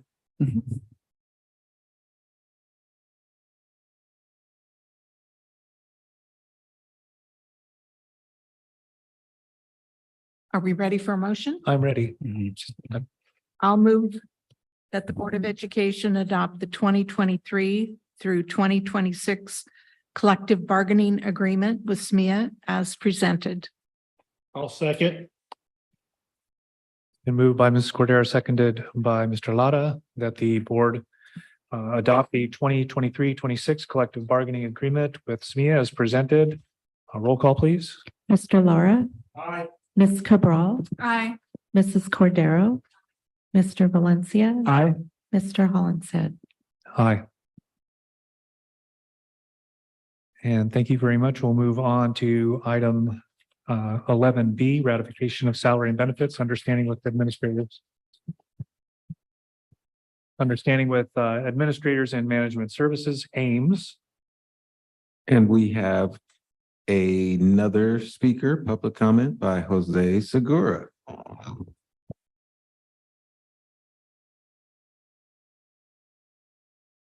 This is my last one tonight, but I'll be available for questions and comments afterwards. Thank you. So these next three items are all about salary increase and improvements in benefits costs for the different levels of management in the district. Both items B, all items B, C, and D. This type of Me Too bargain extension puts an additional stress on the SMEA team. They are essentially bargaining pay and benefits on behalf of the entire district. We have administrators and other district employees who are non-certificated members who will quietly approach SMEA bargaining team members and ask them, when will the SMEA team be done negotiating raises for them? Or how much will it be? Or even worse, making suggestions about what SMEA should be negotiating for what they want. These folks know that what SMEA works hard to negotiate for, they will just get. No effort required. It also puts the district's negotiations team in an interesting position, and that the better SMEA does at the bargaining table, the better their raises will be. This whole thing just needs to be stated, recognized, and acknowledged, that this burden is put on the backs of my members and especially my team, and it is just that. It's an additional burden on them. I don't know that anything can be done about it, but it just needs to be stated publicly and out loud that this is the system in which we exist in. And these next three items reflect that. So is this system of Me Too common? Yes. Is it fair? No. Thank you.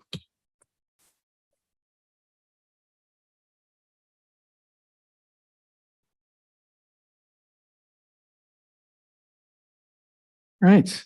A tentative understanding has been reached between the district and administrators in management services Ames as follows. The 2023-2024 salary schedule currently effective from 2022 to 2023 school year will be increased by 10% effective July 1, 2023. All 2023-2024 management and confidential employees employed as of the date of the school board approval approves these increases are eligible for this increase retroactive to July 1, 2023. The retroactive payment will be paid as soon as practicable after board approval. Additionally, the maximum district contribution to the management employee benefits plan health benefits cap will be increased to $14,800 for each eligible employee effective July 1, 2023. In accordance with the requirements of the governing board, the government code, section 3547.5, the superintendent and chief business official of the Santa Maria Bonita School District hereby certify that the district can meet the costs incurred under this understanding with the administrators in management services Ames. And so the recommendation is that the Board of Education approve the tentative salary and health benefits cap understanding with Ames as presented.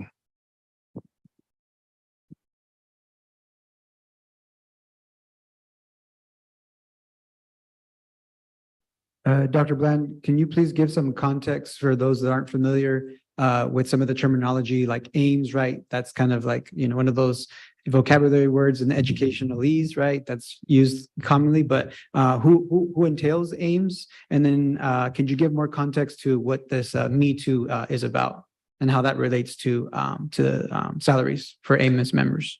So Ames is our management association, which stands for Administrators in Management Service, and includes all of our certificate and classified management. And then context as to the Me Too, meaning that it generally, in terms of districts that have a Me Too, generally that means that when there is an agreement reached with one unit or another that maybe is that offer is carried out and Me Too'd as to the other units, whether it's classified or certificated, and then that is also extended out to the and maybe there's an administrator association, and that Me Too is extended to them too in terms of the agreement that is reached with their bargaining agreement or bargaining units. Excuse me. And do you know what the rationale is behind the Me Too? Because correct me if I'm wrong, but Ames does not have like a union, correct? Correct. So what is the rationale behind a Me Too if they didn't necessarily negotiate that for themselves? So that the Me Too is so that the same compensation or benefits compensation is extended out to the other members or other employees in the district. And part of the reason also why I'm asking is because, there's definitely a difference, right, in the pay, right, between some of our 10 highest paid employees. Typically, those tend to be the superintendent, assistant superintendents, right? And then there's a difference, right, between a first year teacher is making or a 10th year teacher, even for that matter. And so, given that this year was kind of unique and we had a 10% right salary increase, right, for our SMBSD members, right, which include a lot of our educators. That's one of the things that I'm trying to wrap my head around as well is, well, 10%, given that, if inflation has been what it is, right, given that the cost of living has been what it is, it seems to make sense. But I'm also trying to pay attention to how to be fiscally responsible, where a 10% increase for a teacher that's making, say, 100,000 is 10,000. But then for some of our employees that are making, close to $250,000, that translates into, closer to 25,000, for example. So that's why I'm trying to wrap my head around kind of what's the rationale between the Me Too if it impacts our employees in very different ways. Sure. Thank you. Thank you.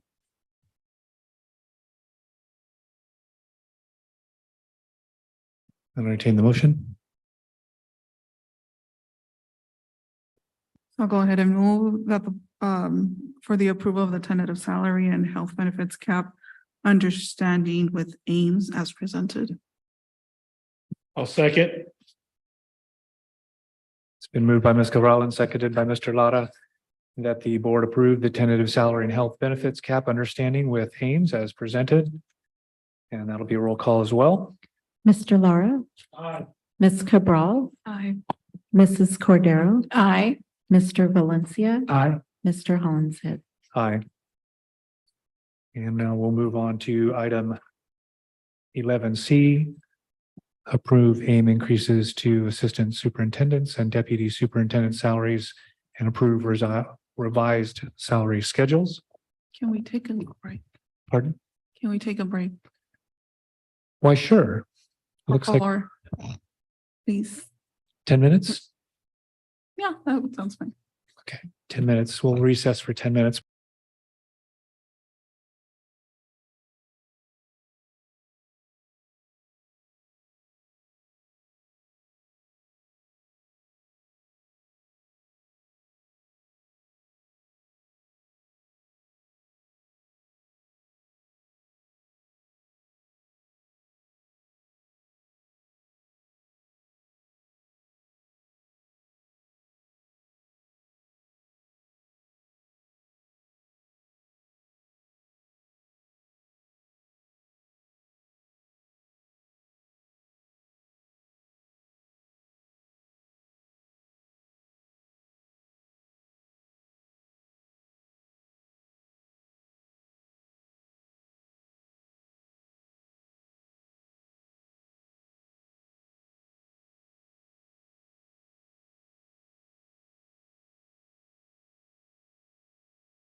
next highest paid employee. And this will ensure that even if the board does not feel comfortable granting a full me-too increase, that for fiscal reasons, the superintendent will remain well compensated and valued for his services. Excuse me.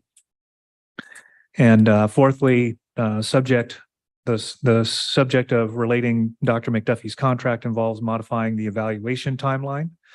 Specifically, the current evaluation schedule requires the superintendent to submit his proposed goals and objectives in July to us.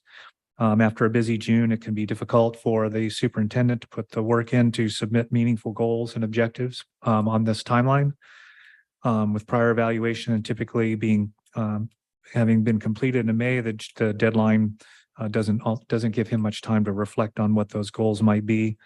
One option may be to submit goals and objectives at a latter date in the fall. But that also is, if we get too late, we'll be too far into the school year. So the proposal is that we discuss any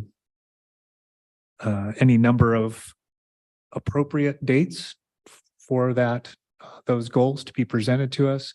It might be August, September, probably, and that's part of our discussion, and that we'll go through it when I'm just going to finish this last couple of things up. And then of course, the fifth and final subject is as was discussed with the other Ames members, the health and welfare increase benefits. Earlier tonight, the Ames and cabinet were awarded those changes in caps from $13,700 to $14,800 effective July 1st of 23.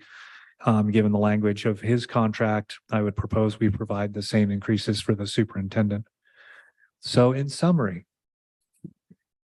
I propose the following. First, we extend Dr. McDuffie's contract by 1 year through June 30th of 2026. Please stay.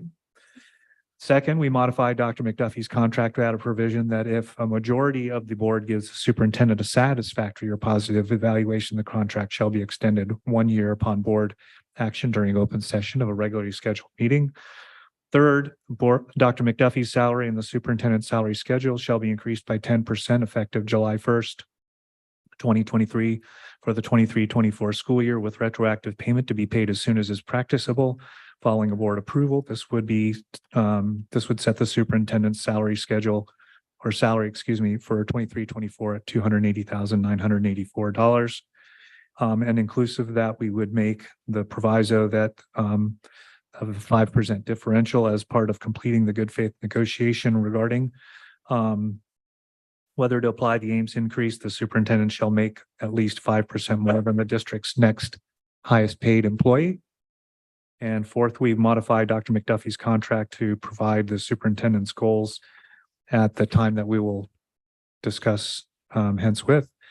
And fifth, pursuant to the terms of his contract, the maximum district contribution for his health benefits cap will increase from $13,700 to $14,800. And we've discussed this amongst as a board in closed session as part of another item or as an agendized item, and I think this is a balance that we've agreed to strike and recognize Dr. McDuffie's importance to us, but also be reflective of our recognition of our other employees, and then keeping folks in concert with one another on that. Is there, are there any discussions about, obviously we need to get to the goals date when we feel like that should be, but is there any other discussion or questions regarding that? I have none, except just the goal dates, but when we get to there. Yeah. That everybody else. Okay. Mr. Valencia.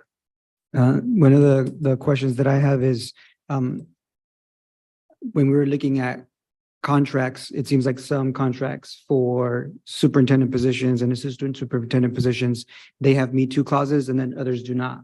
Is that correct? from Yeah, district to district? yeah, I don't It think, varies? I don't think it's it's fairly universal, but it's not, yeah, it's not a given all the time. And the reason I ask is because having a Me Too clause in contracts such as for the superintendent or assistant superintendents, it legally binds us, right, to adhere to that as board members. And this year we have a rare situation where the increase was 10%, right, for our SMEA members. And typically it tends to be more of like a 1%, 2%, 3%, right? But given what's happening with the economy, right, it's that number's a lot higher. And so one of the things that I want our board to consider looking at is what are the pros and cons of having Me Too clauses in contracts for the superintendent and assistant superintendent, given that a Me Too means a much more significant pay increase, right, than compared to some of our other staff members. So that's something looking forward, that's something that we don't have control over now, right? Because if it's in the contract, it's in the contract. But for future thinking for our board, that's something that I definitely want us to consider, especially because we don't know what the economy is going to look like 5 years from now, 10 years from now. We don't know what educational funding is going to look like in that time. And I want to make sure that we remain, fiscally responsible and that we remain competitive with our pay, but that we're also, exercising our due diligence and our fiduciary responsibilities as board members. Right. And I appreciate the thought. And I think, you correct me if I'm wrong, Ms. Boyd, but I don't believe this is memorialized as something that's automatic, a Me Too. A Me Too is granted by through our discretion, because this is not a bargaining unit. And I believe that's why some of the superintendents in the past because when there were fiscally more constrained periods, have either not taken a Me Too of their own volition, or it hasn't been given. And I think that's one of the reasons we've included the proviso of the 5% differential, so that we can make sure that we maintain a reflective a salary scale that's reflective of the duties that are inherent to our superintendent and then the other folks in cabinet. But like you said, also I think we have the wherewithal to not do a Me Too for Ames. And if we get to that point, I think we can all come up with a pretty with a good solid rationale for why that would be, and fiscally why we would present that as so. So I appreciate that. But it's not memorialized, so it's not an automatic. We're not tying ourselves into anything. It's what we're choosing to do at this point. So I appreciate that. Mr. Lotta, did you want to begin conversation on the goals, when the goals would be presented? I know, like you said, coming into school in June and July, to me, I think end of August would probably be satisfactory. I mean, if we wait to November, that's already, like you said, into the fall and way too far into the school year to get any objectives. But I don't know what everybody else is thinking, but I think no later than end of July. No, and I can see that, and I think I think when Dr. McDuffie came to the district at the outset of his tenure, not having been in the district, his 100 days was kind of how it was presented to us, and so that was reflective of his taking the opportunity to see what was going on in the district and identify what he felt like were his real areas of focus, and to give us those goals. I think if we allow the dust to settle at the end of the school year, I agree with you. If we look towards what's happening at the summer, and then what the prospective things are that are coming up for us in the upcoming school year, I think August, September latest, right? I think would make sense. Is that? I do want to get input from you, Dr. McDuffie, because it's our big communication, and I think it sets the tenor for the school year. Yeah, absolutely. July, absolutely too early. Okay. Absolutely too early. But I Stewart. actually have a draft of those goals and objectives depending upon where we settle even this year. But I believe end of August, beginning of September, whether it be our conversation in the first meeting of September, like this meeting next year, I'd be good with if you. I think that allows for a little bit of a little wiggle room and also a little bit to adjust to anything that comes up at the beginning of the school year. So maybe the first board meeting of September. I agree. Okay. I think so. That work for you, Mr. Valencia? Can you, Ms. Boyd, put that reflect that in the language? So it'll be the first board meeting of September. All righty then. How about them apples? I've never had to read all that. So do we need to put that into a motion? Yeah, guess what I get to do? Get to read another long motion. No, I'm not going to do another Evelyn Sped Redden one. So I would entertain the motion that the Board of Education consider and approve a new employment contract with Superintendent Dr. Darren McDuffie, addressing one, whether to extend the contract to term to June 30th of 2026, two, whether to add a provision for the extension of the contract by 1 year upon receipt of the positive evaluation, with extension to take place upon board action during open session of a regularly scheduled board meeting. Three, whether in light of the Ames increase to increase the superintendent's pay and salary schedule retroactive to July 1st of 2023, with retroactive payment to be paid as soon as practicable following the board approval. Or whether to modify goals and objectives timeline as stated. And five, an increase to the maximum district contribution to the superintendent's benefits plan, health benefits cap, from $13,700 to $14,800 effective July 1st of 2023. Ms.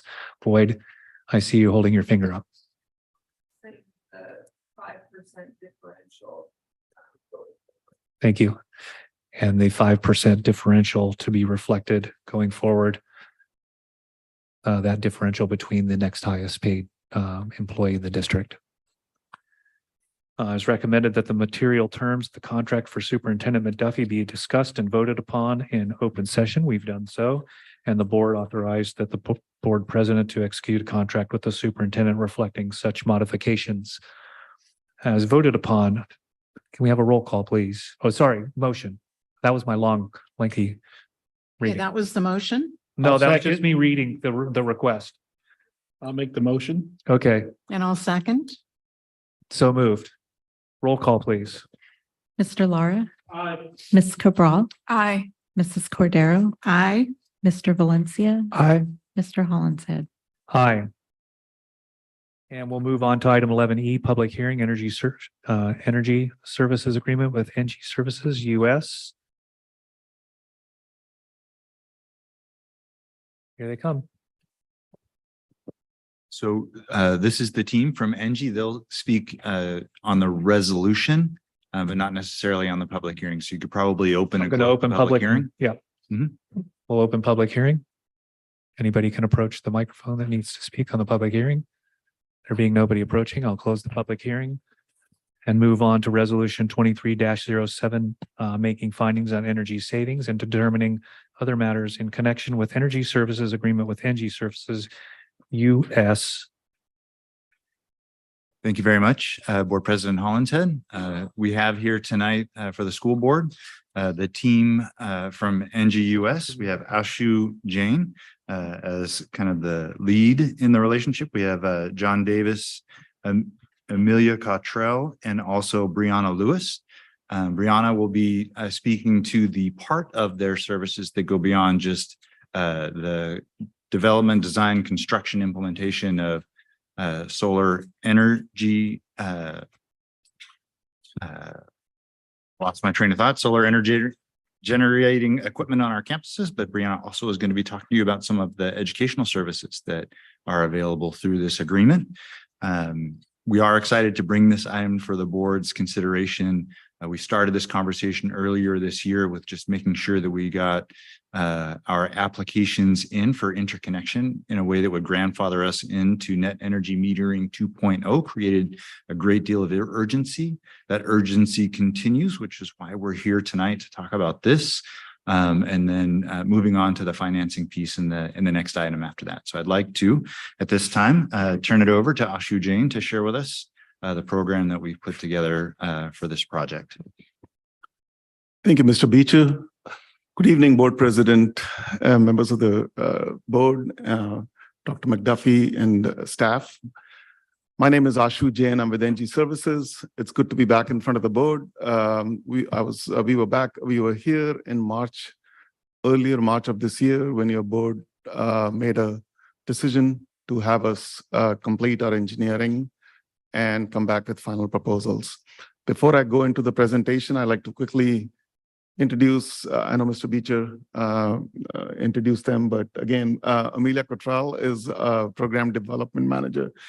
She's been working with me and the rest of the team right from the beginning, as has been John Davis, our project manager, and Brianna Lewis is our senior education manager.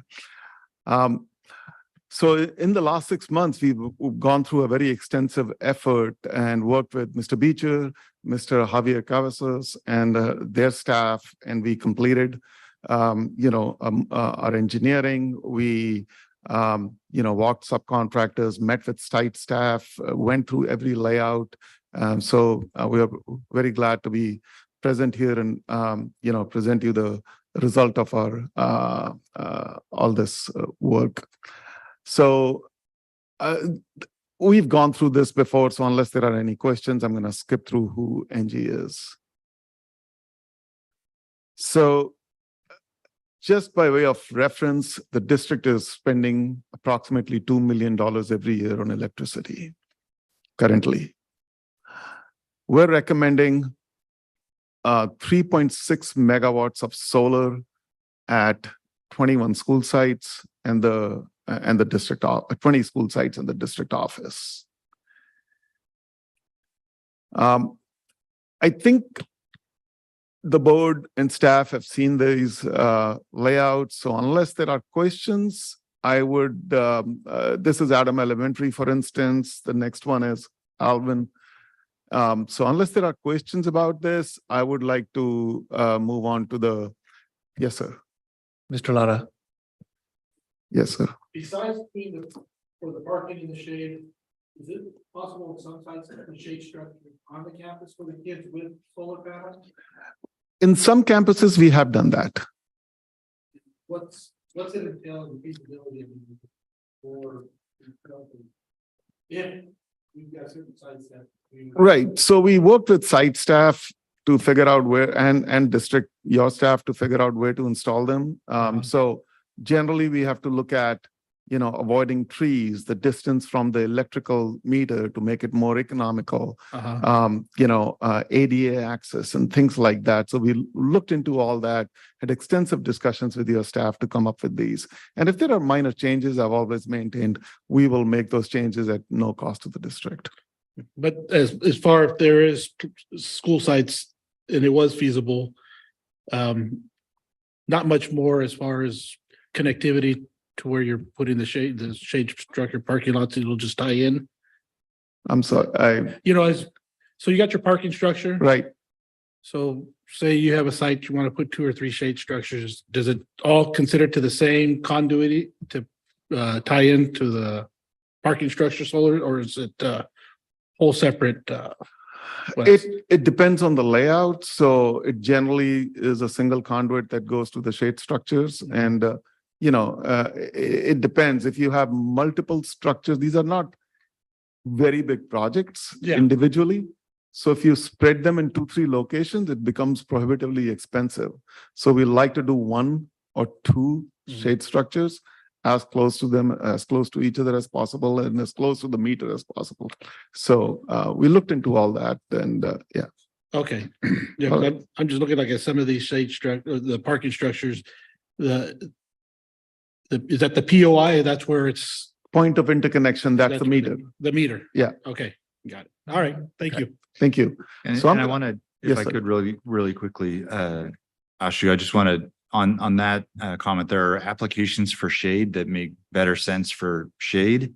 And we're working on those projects as well. Javier is working with the principals to find the best location for shade structures, generally involving shade sails that work better on the interior of a campus than a structure like this. A lot of these decisions around placement were made, as Mr. Jain said, based on trees, location to the point of interconnection, but also just the constructability of it. We're trying to keep things, if we can, get them close to the perimeter of the campus so that it's easier to get to and easier to get out of, so there's less disruption to the site. So there's a lot of that goes into it, and with one of the main things being that there's a better application for shade that is designated shade sails in the interior of the campuses. DSA is very restrictive on setbacks, so we have to be 20 feet away from a building, 10 feet away from a street, and all of that. So we have setbacks. Yeah. Yes. Okay, thank you. So I would, unless there is some objection, I would move to the next slide after the layouts. Actually, that's our education program, and I'll invite Brianna to talk to you about that. Good evening. I think I have the fun job at our company. So I get to work with school districts to leverage this infrastructure program into a learning opportunity. Students will be naturally curious when they see either new things on campus when they come back from a summer, or they see the construction happening. So we like to kind of take advantage of those moments of curiosity and bring them in. So myself and my team work with school districts all over the country. I focus here in California. I live in Southern California, so I will be your point person for the next 4 years, coming back over time to work with your staff and teachers to implement these programs. This kind of initial scope, we started meeting with your education staff in May, and I met just last week with them again. And this is currently where we're at, but we recognize that unforeseen things occur at school districts. New programs, a new curriculum is adopted. Perhaps there's distance learning required. So we know that we're flexible on our end in both the timing and rollout of these programs and also what they look like. So if there is a new need that arises a year from now, we're very happy to swap one of these items out for something that better fits the situation you're currently facing. So we have a program that will serve and TK through 8. And we have middle school support looking at your CTE course. I understand you're piloting your Future of Fuels course just right now. So we will work with your staff and teachers of that course to look at how that went this year. And then my job is to supplement that with hands-on materials, guest speakers, kind of all the extras that can really excite students, but also bring our expertise and real world knowledge into that class. That is an example. Then will be to kind of capitalize on their curiosity of the solar panels. I will be putting together an online library for grades K through 5 of solar activities and resources, and offering professional development for teachers that are interested in those resources as well. And career exploration. So we provide career profiles of the various careers at NG, everything from graphic design, marketing, legal, engineering, project management, sales. So really looking at, I think all jobs are STEM jobs. So really looking at all of the jobs it takes to make these kind of engineering projects happen. And guest speakers for your classes as well. And then a special project. We are looking at right now possibly having students collaborate to build a solar phone charger installed on a campus. They can charge phones, laptops, anything like that. If you have any questions, I'm happy to answer them. Otherwise, I can move on. Thank you. I do want to mention that all this is done at our cost. We do not charge the district for this work. This is our way of giving back to the district. We do this for every school project or almost every school project. We have 5 former teachers and staff. Brianna is a former teacher also. Any questions on the education? How long is the commitment to provide these support services in the classroom? It's 4 years. Thank you. Okay. Thank you. So I'm gonna move over to the financial analysis. I'm gonna refer to mine in my old age. I'm having difficulty looking at those numbers, so I'm gonna focus here. I don't know, Mr. Beecher, if you wanted to say something about, I think you had, we actually provided the numbers, but the district hired a financial advisor who basically drew up this cash flow analysis, but I can go through that if you, I can talk about it a little bit, and I think probably you can also add to what I share. We did work with government financial services, JPA. They're an organization, Joint Powers Authority, not a government agency that serves government agencies.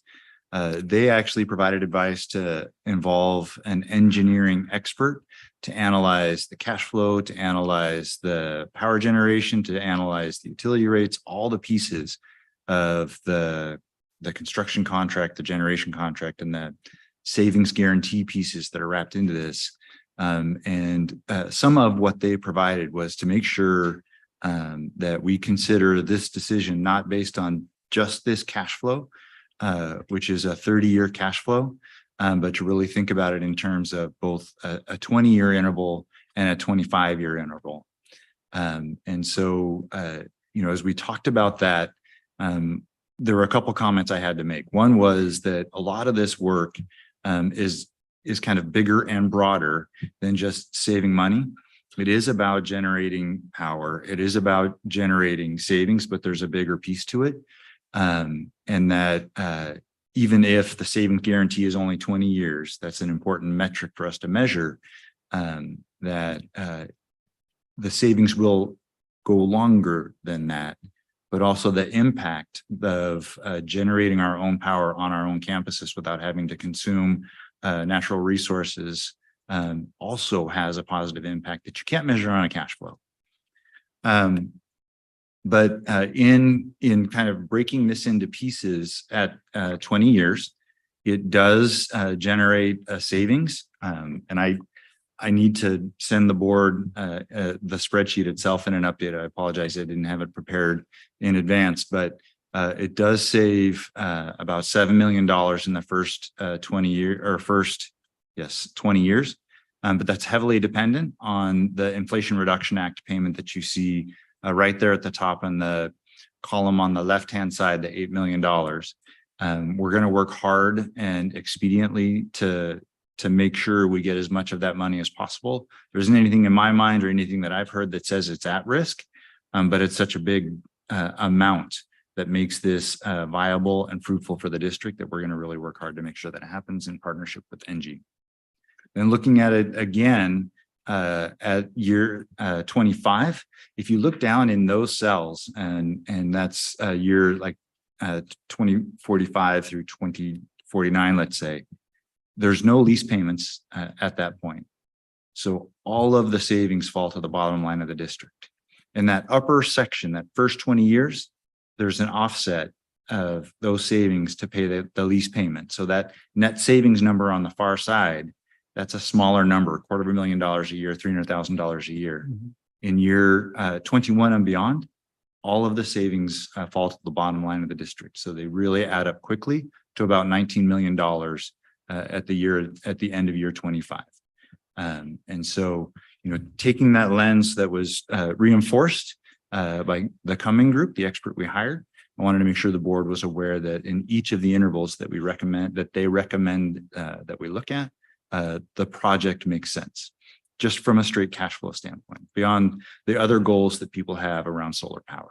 So I wanted to make sure and share that with you for the board. The other part that's important, and it'll save us time on the second board item, is that the rate that's being used, that 4.15%, that's the financing rate for the capital lease, is a very competitive rate that we receive from Bank of America. And that is a big part, again, that makes this a viable investment for the board at 4.15%. So that is the rate of our lease financing. It's an important ingredient in really measuring the cash flow. So that's what I have to share with the board. I don't know, Ashley, if you have more that you want to add a little bit to that. Mr. Beecher captured it well, but so the project cost is 26.5. I wanted to highlight the interest rate. We are selling projects once a week at least, and I have not seen 4.15 in the last 2 months. Rates have been going up tremendously. The closest I've seen is 4.25, which was locked a month ago. This is an incredible rate. Today, this rate would have been 4.5, but this is locked till end of this month. So that is something that is phenomenal. The 5% electricity rate escalation is actually very conservative. We're seeing from PG&E 10 and 15% increases. So 5% is really conservative. The higher the rate escalation, the higher your savings will be. So that's another thing I wanted to highlight. We guarantee 95. Yes, sir. That 4.15, if it happens to drop, could we get, or are we already locked in? No, it's locked in. It's locked in. So, yeah, okay. and it's much higher today than it was when it was locked in. Yeah. So no, yeah. I would just Right. if No, it it's did locked happen to in. drop, and Yeah. if you could, okay. Yeah. We guarantee the energy savings, 95% of the savings that's in the column, electricity saving column. And we guarantee there's a 0.5% degradation of solar panels. The IRA payment is made up of, there is a base credit, a low income credit, and there's, I think those are the 2 credits. Yes, you're eligible for low income credit and yes, and the base credit. So there is plenty of money in the IRA program. The program hasn't even opened up yet. There's over 100 billion, close to $170 billion. It's a 10-year program. There's no way this program is going to run out before we complete the project. The money comes after we complete the project. Besides that, the solar panels have a life of 30 years. They're guaranteed for 25 years. Overall, the savings are 34 million, and I think that's on a conservative estimate. I'll be happy to take any questions on the cash flow. Could you repeat that last part? What are the guaranteed savings? We guarantee savings for 20 years. We guarantee 95% of the savings in the electricity savings column. And what was that figure that you mentioned at the end? I just said that there are $34 million savings overall over the life of the program after taking care of all the costs. We maintain the solar project. Anything goes wrong with the solar project, it's on us for 20 years.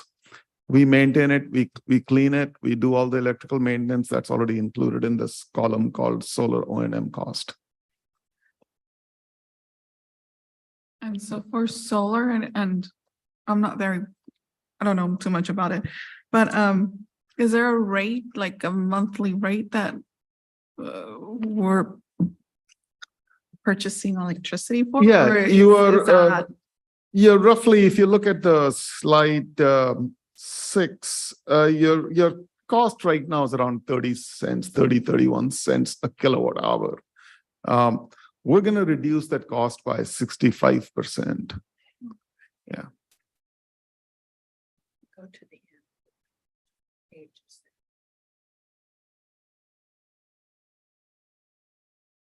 If you have no questions further, I'll just wrap up. I think in the next slide, I have the benefits. I think we've gone through most of them. $34 million savings. We reduce 2/3 of your annual electricity spend. You should get $8 million in Inflation Reduction Act. As Mr. Beecher mentioned, we filed the net energy metering application back in March, and you are guaranteed to receive the current higher savings for 20 years. We have a STEM program, and you get shade for the students and staff. If the board chooses to approve this project, it'll take us approximately 2 years to complete it. That's the last slide on this. I'll be happy to take any questions. I'm not sure that you can answer this question, but what if we add an additional school site or more? What will the process need to start over for those specific sites? Yes, we'll have to design a project. It will not be part of net energy metering 2.0, so it'll see around 25% less savings. Okay. If you add it while we are on site, it'll be much more economical for us to do it versus coming back and doing a single school site.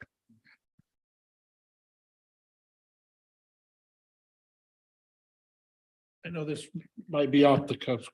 How are these parking shade structures? Are they going to be angled? Are they going to be flat? They're angled around 7 degrees. They're either 10 feet high or 13 and a half feet high on the low end. Okay. But they're angled 7 degrees. 7 degrees? Yeah. Okay.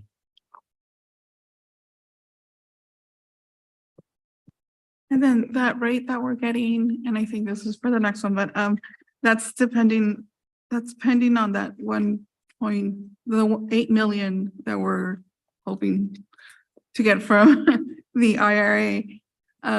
What if we don't? What happens then? So the rate, the 4.15% interest rate is not dependent on anything except for board approval. The savings that's in the cash flow that Mr. Jain had in his presentation, that's dependent on receiving the $8 million or so in Inflation Reduction Act credit. That's what, so the overall savings of the project is subject to that risk.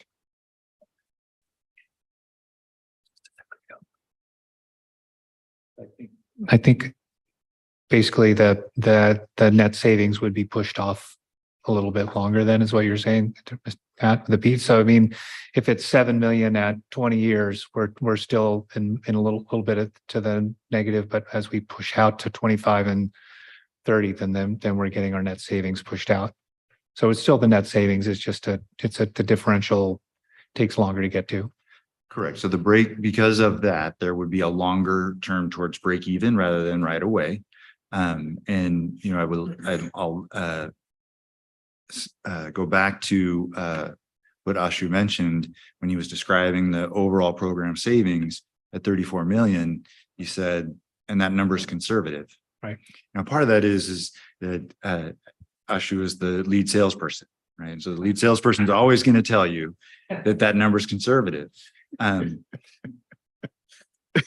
But I'll tell you that number is conservative from the standpoint of the other part he talked about, 5% as a rate of escalation in energy costs. I don't think any of us think the number is going to be that small. Now, none of us are experts, but we're consumers, right? And we've watched our bills.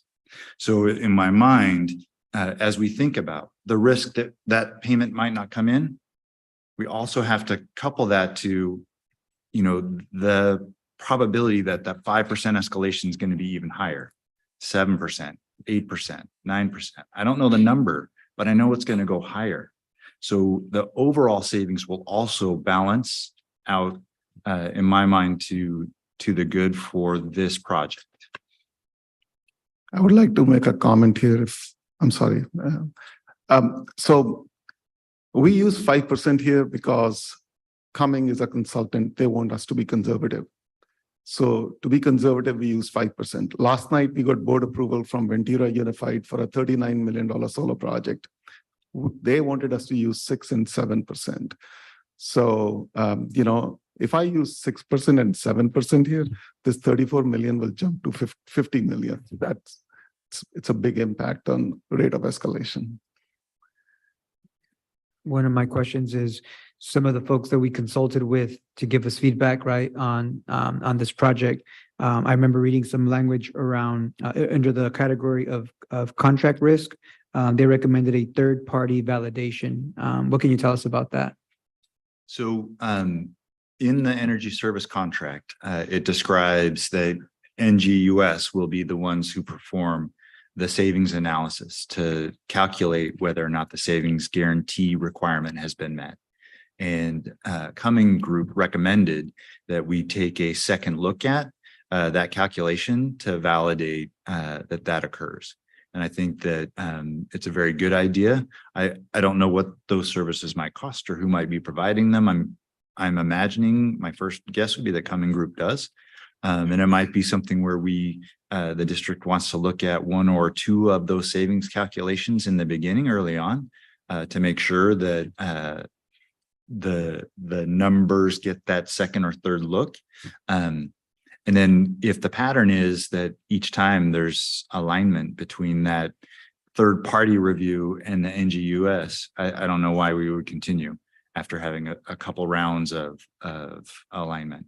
But that was the recommendation. And so it sounds like we haven't done that part yet, correct? So there's two things. One is we did have that group take a look at the cost estimates and the generation estimates, the escalation estimates, and those kinds of things to validate these numbers in here that the board's considering.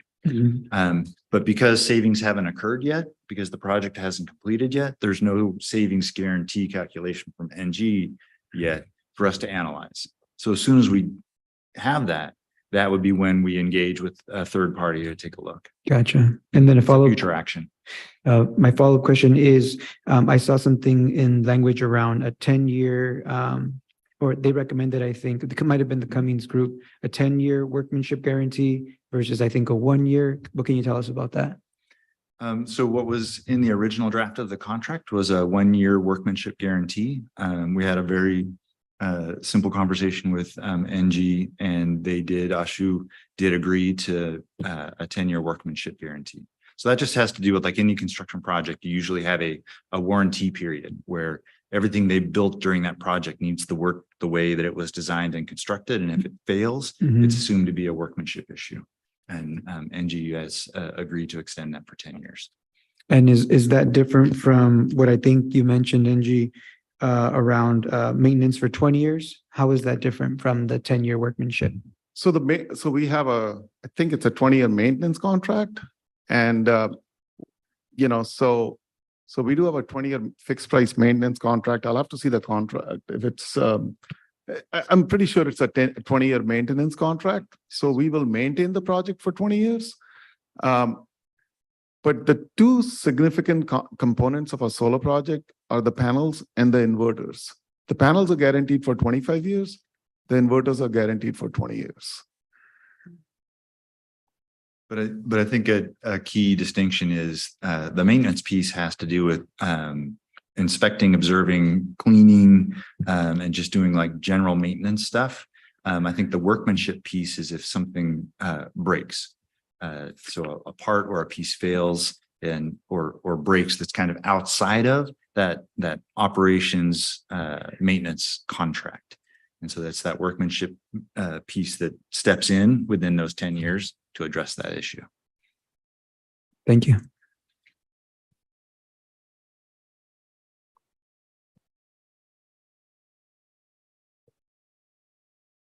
Okay. Thank you. That's all I had. Thank you guys all. Go ahead and entertain motion.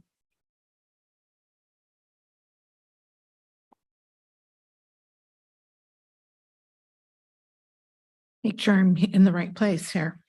I'll move that the Board of Education approve resolution number 23-07, making findings on energy savings and determining other matters in connection with an energy services agreement, approve said agreement, and to authorize staff to negotiate any further changes, execute and deliver any and all papers, instruments, opinions, certificates, affidavits, and other documents, and to do or cause to be done any other acts and things necessary or proper for carrying out this resolution and said agreements as presented.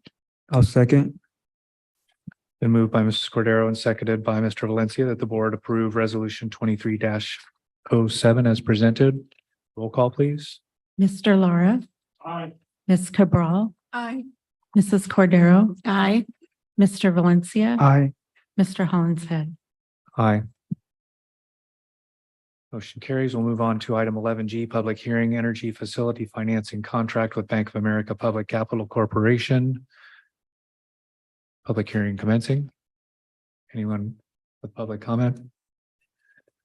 There being none, close the public hearing and move on to item 11H, resolution 23-06, authorizing execution and delivery of tax exempt equipment lease purchase agreement in order to finance energy conservation measures and approving related documents and actions. Mr. Beecher. Thank you very much, President Hollinshead. I have to say a couple things. One is I stole my own thunder, speaking to most of the concepts in this board item on the last item. But I also want to thank Ashu Jain, and I want to thank Brianna and Amelia and John Davis for their hard work in putting this together. The team was unbelievably, almost inappropriately available. Anytime we had questions, anytime we had revisions, I talked to Ashu in his car, in his home, meeting with a contractor. I never couldn't get a hold of Ashu. Ashu never got back to me in less than like 15 minutes with some kind of answer. And yet what he just told you was I'm going up and down the state selling one of these things a week, which that's a lot of customers. But I never noticed that you had a lot of customers. Thank you so much. I appreciate you guys. And Javier Cavazos and his crew working hard on those layouts, working with principals, getting their input, even though it was either close to summer, during summer, or right at the beginning of school, our principals were available. Javier took the time to chat with them to make sure that these placements made sense. So Javier, your team and our principals, I really appreciate the work that you guys did to help us make a good decision and provide a good proposal to the board to consider. And this part's the easy part. We were introduced to Bank of America. It was actually initially proposed by Ashu way back when, but working with GFS JPA, they looked at the proposal. We looked at several options together to finally land on this option. It was really the first one we put together, but we looked at others just to be sure. But it does provide a very good interest rate. It's a significant fiscal commitment to provide a significant fiscal reward. We had Lozano Smith, a top tier educational law firm, support us in crafting the documents, also negotiating with B of A, negotiating with NG to make sure that the contracts that we brought to you tonight are in the best form for us to propose for the board's consideration and approval. And all that being said, to say, I'm excited to bring this to the board for consideration, and we'd like to proceed quickly to get documents signed in the next couple of weeks so that we can get started. And I'm happy to answer any questions you have about the structure of the financing and the commitments it contains for the school board.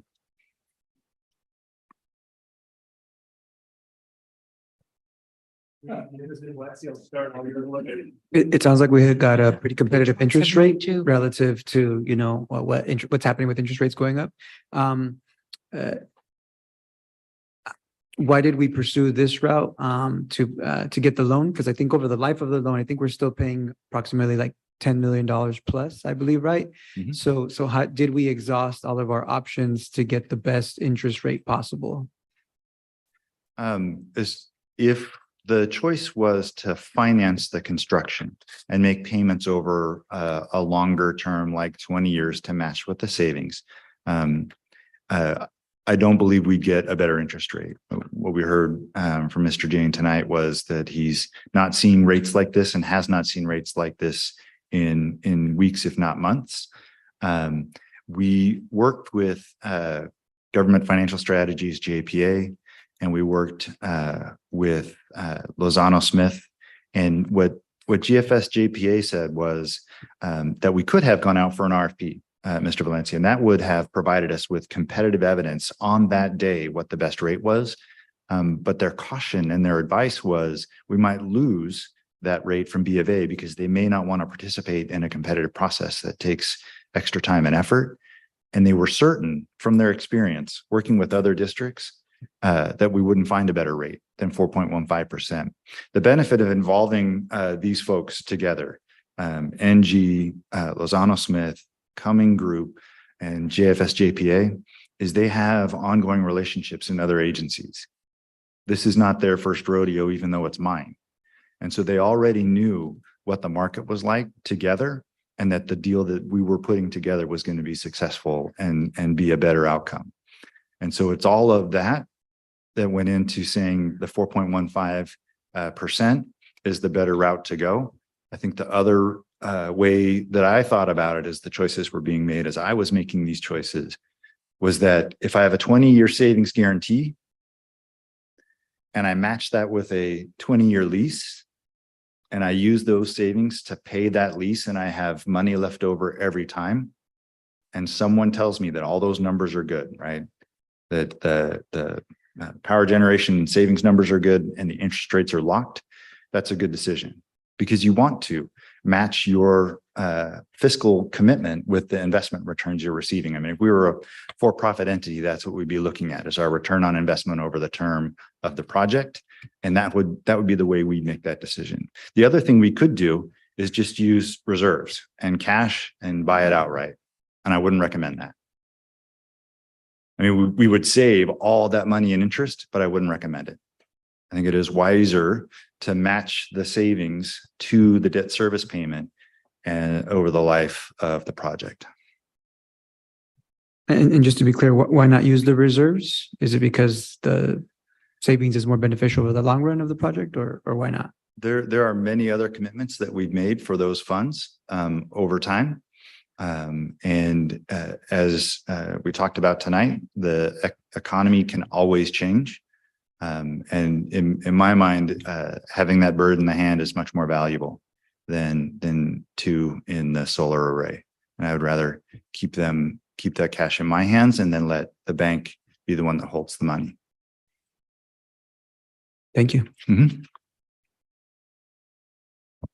If the economy were to change and the interest rate were to go lower, decrease, would we be able to refinance then? I don't believe so. No. I believe it's a capital lease as opposed to like a debt or a mortgage. It's a lease. So they're really rental payments over the life of the lease. The end, the panels become ours. But no, we wouldn't be able to refinance at a lower rate. And I wouldn't expect it, right? I mean, there's nothing on my radar that says interest rates are going down. That in the next 5 years, after that, they probably start falling again. But we're locked in. And that's kind of the, another reason why you end up with a good rate is both parties agree to lock for the term. And that can be a tough commitment for both folks. So that's one of the reasons why you get a really good rate on that day. Thank you. Now, I was reading this and page 188, item 7. I got to it. It says, except with the respect of Liberty Elementary and Fessler Junior High School equipment, a waiver or waivers of interest in the equipment from any mortgage and any party having interest in the real estate on which the equipment will be located and or landlord of the real estate on which the equipment will be located, an amendment and agreements releasing liens of incumbents, if any, on the real property where the equipment is and will be located. What is that about on those two school sites? Awesome. Thank you. Thank you for reading that deep into the documents and finding that great question. We have certificates of participation that we used for the new construction at Jimenez Elementary, and then to refinance the construction projects that preceded it that we had to use those COPs for. They're secured against those two properties. And so this language is about saying we can't push those COPs out of position as having a lien on this property. Okay. And that's what that has to do with, just to address the fact that we've already secured financing with those properties. Thank you. Awesome. And those were refinanced, the COPs. Yes, at lower rates. Yes. Because in the language for those documents, they had call dates and we could take advantage of it.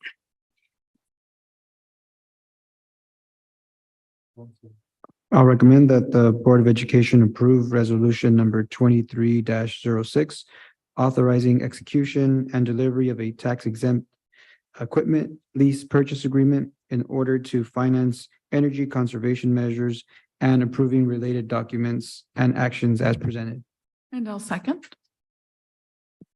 Been moved by Mr. Valencia, seconded by Ms. Corral, that the board approve resolution 23-06, authorizing execution and delivery of tax exempt equipment lease purchase agreement in order to finance energy conservation measures and approving related documents and actions as presented. Roll call, please. Mr. Lara, Aye. Ms. Cabral, Aye. Mrs. Cordero, Aye. Mr. Valencia, Aye. Mr. Hollenshead. Aye. Move on to item 11I, certification of the 2022-23 unaudited actuals. I bet Mr. King's around. Thank you guys very much. Safe travels. Thank you. I'm going to come to those STEAM presentations. Brian, you need to advocate for yourself. You need to press to get to at the beginning of the agenda.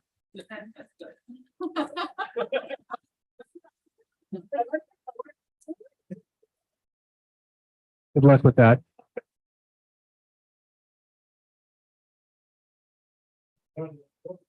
Working out. Okay. Actually, a week ago, I was the first item, but Kristen pushed me back. So Oh. Kristen. that's why I gave her a look. So, but good evening. So a couple weeks ago, I finished closing out our last fiscal year, 22-23. So that is what I'm presenting this evening is our unaudited actuals. So we closed the books last year, and this I'll show you where we end up for the year. So we'll look at our expenditures by function, our COVID dollars. We'll look at our revenues, expenditures, and fund balance by funding source, and also our historical spending. So first, I want to look at our general fund expenditures by function. So function represents the what or the activity or services performed. So our instruction and instruction related services make up 72.6% of our expenditures, or $200 million. We have our pupil services, which are counselors, psychologists, health services, transportation, which is 9% or 25 million. Plant services includes custodial maintenance, grounds and utilities, makes up 10.6% or 29 million. We have our general admin 4% and our other outgo 3.8%. So moving on, I wanted to update the board on our COVID-19 relief dollars in terms of the allocation amount, amount received, amount spent, and the spending timeline, or how long we have left to spend these dollars. So this first chunk here with all the check marks, the spending timeline is passed, and you'll notice the allocation, amount received, and amount spent are all the same. So we did spend all of the dollars we did receive. The second chunk here, these are dollars we need to spend by September 30th, 2023. So one bucket we've completely spent. And so now we have the first quarter of this fiscal year to spend the remaining $3.5 million. And we are on track to spend those funds.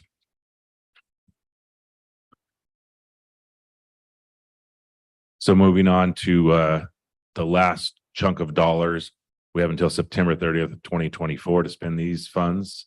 And I want to make sure I highlighted the kind of the orangish rows are federal funds and the blue rows are state funds. So notice most of our dollars come from the federal side. Also, each bucket or funding source has their own slightly different spending requirements where you can spend the dollars. And also those dollars come from different levels at the state and different little buckets from state and federal. So each line there has slightly different spending requirements of what you can and can't spend the dollars on. So this slide summarizes the last two slides. Our total allocation of our relief funds, COVID-19, 89.7 million. Of that, we received 63%, which is 56.7. Now the dollars we received, we have spent so far 81%, or $46.1 million. When you look at the charts, you might wonder why we spent dollars with a longer spending timeline before spending those funds with the shorter spending timeline. Well, the reason why is that after we started spending the dollars, the timelines changed. So the state gave us more time to spend the dollars. So basically they changed the rules halfway through after we started spending the dollars. So it was a good thing for us. We had a longer timeline to spend the dollars effectively. So moving on, this is our unaudited actuals. Broken up to 3 columns. We have our unrestricted, which is in the blue, restricted in green, and then the total kind of that orange color there. So on the unrestricted side, total revenue of 231.9 million, expenditures of 214.5. So we have an increase in the fund balance for the year of 17.4 million. On the restricted side, increase of fund balance of the 58.2. So for a total of increased fund balance of the $75.6 million.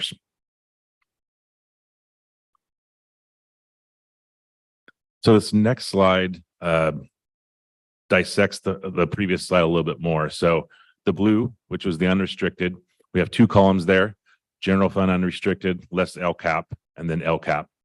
And then the green, we have 4 columns for the restricted dollars. So I wanted to kind of dig into this a little bit more. So our general fund unrestricted, not counting the LCAP, we had deficit spending of about $2.3 million. The LCAP column, we had a net increase in our fund balance of about 19.6. So we didn't spend almost $20 million of our LCAP dollars this last year. So when you add those 2 together, that's the 17.4 million increase for the unrestricted side. On the restricted side, we have our restricted education, and those are title funds, special education funds, our local restricted dollars we receive. We also have our restricted education recovery. Those are like the expanded learning opportunities program, some one-time special education dollars, the arts music dollars that we received in our learning recovery funds. And then the third column of the green is the restricted recovery COVID. That's how I labeled it. Those are some of our ESSER funds. It's basically the COVID dollars to kind of get schools going again and get us back to where we need to be. And then the last one is the restricted operations. That's our routine restricted maintenance that we put aside for the maintenance of our schools, and also a small little pot for our kitchen infrastructure funds that we have. So you go across, and so that you'll see that $75.6 million increase in fund balance, and it's made up of those 6 items there. So moving on, a 4-year historical spending and ending fund balance. I pulled this directly from our escape system, which is our accounting and position control system that we use. I went back to 1920 because in 1920 was kind of when COVID hit, March of 20. So that's that first year that COVID hit. Those are the financials there. And no, oh yeah, 20. Excuse me. It's only 9:30. Sorry. Yeah. All right. Our in 2021, we did receive about 34 million in COVID dollars. In 21-22, the calculated ending balance for that year of that 34.7, that's made of some unspent LCAP dollars, expanded learning opportunity program dollars, the Brooks music, that's the year we received those Brooks funds, and some special ed dollars.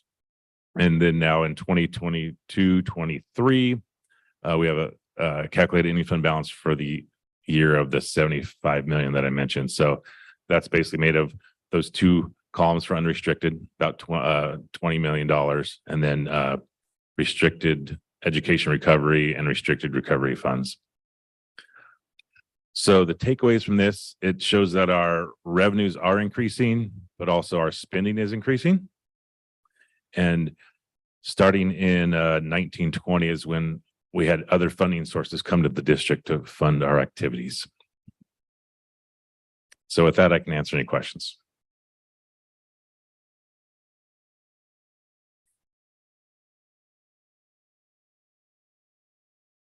Mine might be more directed, not necessarily you, Brian, or maybe you in conjunction with Ms. Loftus, and is Sam still here?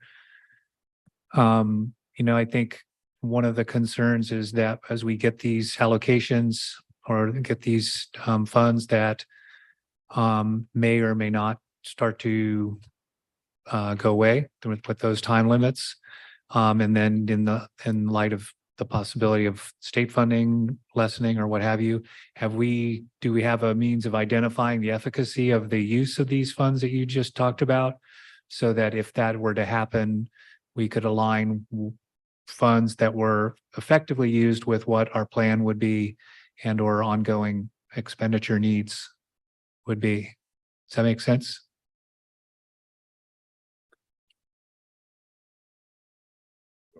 I mean, because when we hear all the millions and millions of dollars and it all balances out, but the bottom line is what's it doing? I mean, is it effective, and how are we going to use that effectively? Yeah, I think one of the first proactive steps we took is we're not a district that committed the one-time relief funds towards ongoing efforts like staffing. So some other districts that might have connected these funds with staffing are going to run into the fiscal cliff September 2024, have some difficult decisions to make. We committed one-time funds towards some one-time efforts for that. And I think in the next year, as we have some setting relief funds, we're going to have to think about those with their effectiveness and whether they can find a home in our ongoing funding sources like LCAP or Title. That was the question, really. It's just, that was a big part of what the discussion was around these funds at the last CSBA annual meeting, was how that alignment was going to occur and where things would get, kind of substitute in or be brought in where something wasn't effective, and we maybe use these funds to incorporate programs that were maybe more effective and useful. Mm-hmm. So I just want to make sure we are cognizant or thinking about those things, because I think the numbers sound really cool, but is it effective, and how are we going to cope with those changes? Yeah, I think a question will be for ongoing discussion leading up to 2024 September. Yeah, and President Holland said, as we talk about effectiveness, one of the things that I want to make sure we do is we bring any program, anything before the board that's a renewal of some service or program, that we have looked at that program to look at the impact that it has on our students, and that we can have some type of evidence to be able to show that, and be able to prioritize based upon that, along with our strategic plan and our strategies and action plans that we're working on as well.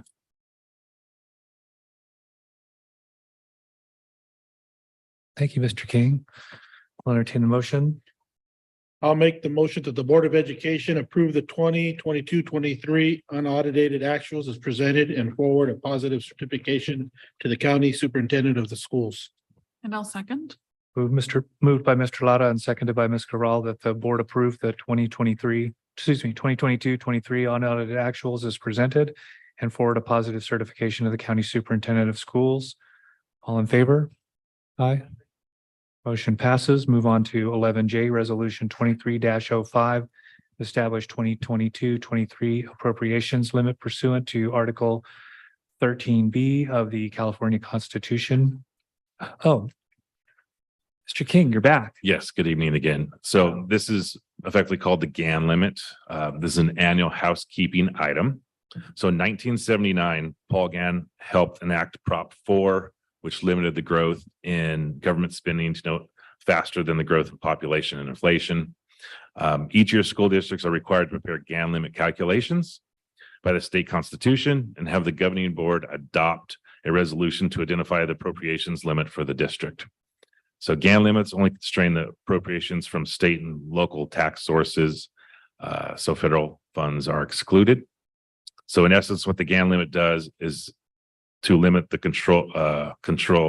limit or control the local authority of school districts to levy or increase taxes. But then when Prop 13 came around, the power for the district to levy taxes is basically taken away. So the 22-23 actual appropriations limit calculation is 129,446,637. And the estimate for 23-24 is 136,924,552. And this GAN limit calculation is automatically done when I close out the year. The SACS program spits out the form and what the calculations are. So, presented for your consideration and adoption is this resolution regarding the GAN limit.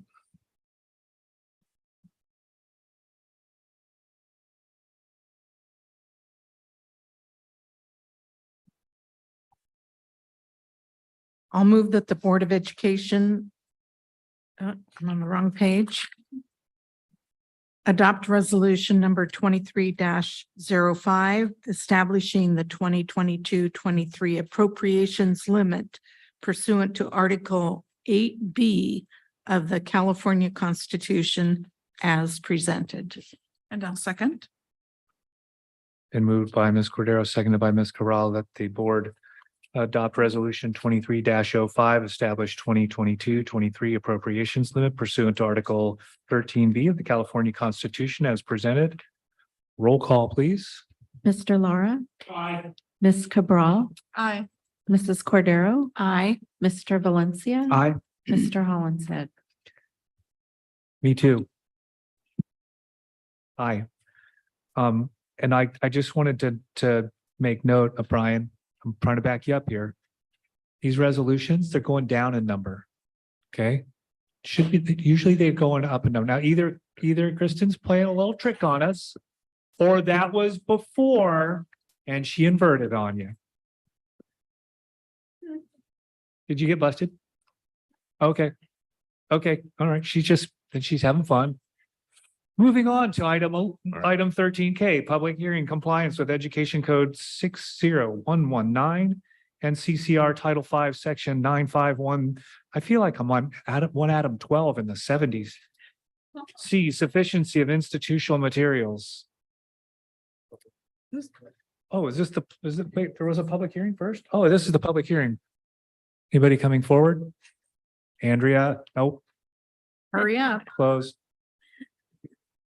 Moving on Run. to item 11L, resolution 23-04, compliance in Education Code 60119 and CCR Title 5, Section 9531. C, sufficiency of instructional materials. Ms. Loftus, hello. Good evening. Good evening, board, Dr. McDuffie and cabinet.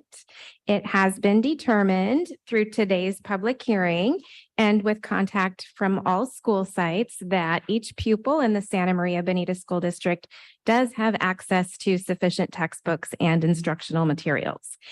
We ask that the board adopt resolution 2304. Mr. Valencia.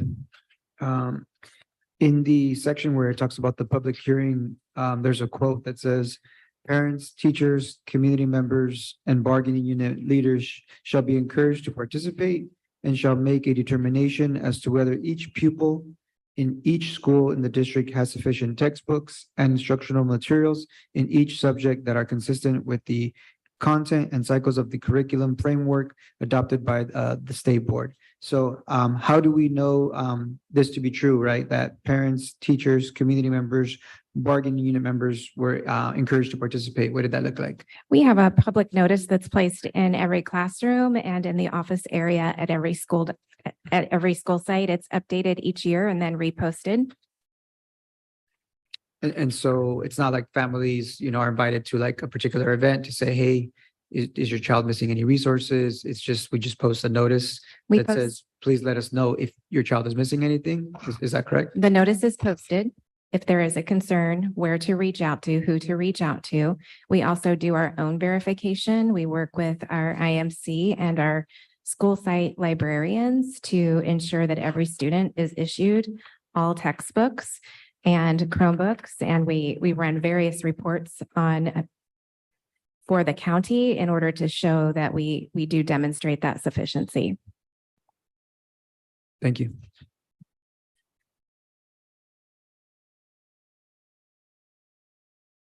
Nope. If there are no further questions, we'll entertain a motion. All right, then I'll move that the Board of Education adopt resolution 2304, compliance with Education Code Section 60119 and CCR Title 5, Section 9531C, sufficiency of instructional materials as presented. I'll second. Been moved by Ms. Cabral and seconded by Mr. Valencia that the board adopt resolution 23-04 as presented. Roll call, please. Mr. Lara, Aye. Ms. Cabral, Aye. Mrs. Cordero, Aye. Mr. Valencia, Aye. Mr. Hollenshead. Aye. And moving on to item 11M, agreement with Schoolyard Wrap to provide elementary students with an assembly as part of the school's plans to highlight Hispanic Heritage Month. Ms. Loftus. Yes, I'd like to present for your consideration this year's agreement with Schoolyard Wrap. I'd like to start, if you don't mind, with playing a video from last year's performances here in the Santa Maria Bonita School District. DJ Dash, we have two main goals here. The first one is that we have some fun. Can we have some fun today, everybody? This is very simple. My name is Brio B. I'm Creole. My name is The Air. Can we say The Air? And I'm lying. Can we say lying? The person on my IM, yeah, he may invent algebra, but on next invented zero. And zero come before first, you know, when the form first, popcorn comes out, they make that with a stone. 1,000 years later, and the calculating truth, they and many city states linked together with trade and from miles away, that the needs of simple can be, and the ink and improved it, math and keep food was not a straight attract anything that was straight. If they crossed mile high mountains with road bridges, they created, they did surgery on skulls, over 80% made it. That's better than doctors 400 years later. They the best. They were the first in the West. That is first. First on the west side of the earth. First on the west side of the earth. Looking, half of the country was Mexico first. How you illegal in the land of your ancestors? Everybody say it together. First.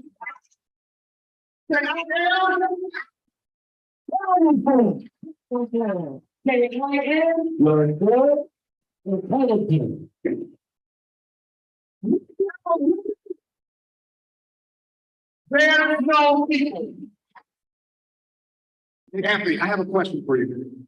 Should we respect women? Should we respect women, people?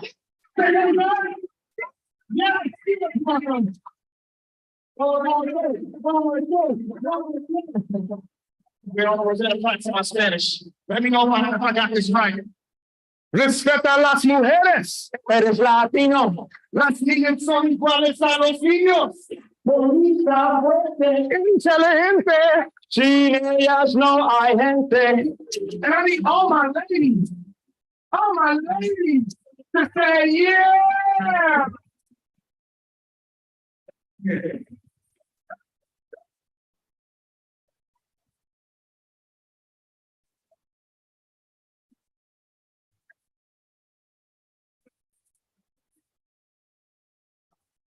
Females are amazing, full of beauty and strength. Like I'm in control of the first Latina up in space, so in me alone, tocando estrellas arriba. Wonder what ship living in a Selena. When the knee of the man who broke the billboard charts, the queen of Tejano music is still your thoughts on your Santa Mayor, sitting on the Supreme Court. First Latino to do it. First Latino boy, turn on the news, see Maria, Elena, change the channel, watch the Latina, Oprah, Christina, Javelina, Havana, design clothes, Jackie, so much, Alabama, and celebrities, for the road. You así no sé, luego sale yo, sí, en Latina, cuando es el chile, no,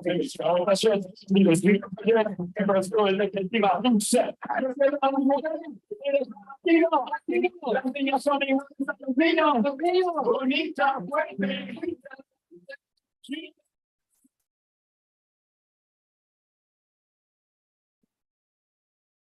Clearly, our students had a lot of fun last year when they visited. Lots of energy, lots of excitement. This year's theme is I am amazing, soy asombroso. And these interactive performances will be provided to all of our elementary school sites. I would love to answer any questions you might have about this opportunity. It starts September this week.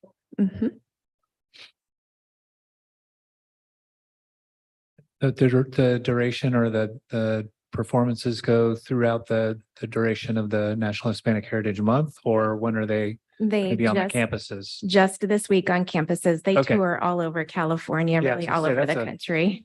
Yes, Okay, they're Yeah. pretty popular. yeah, they're otherwise a resident artist or something. Yeah.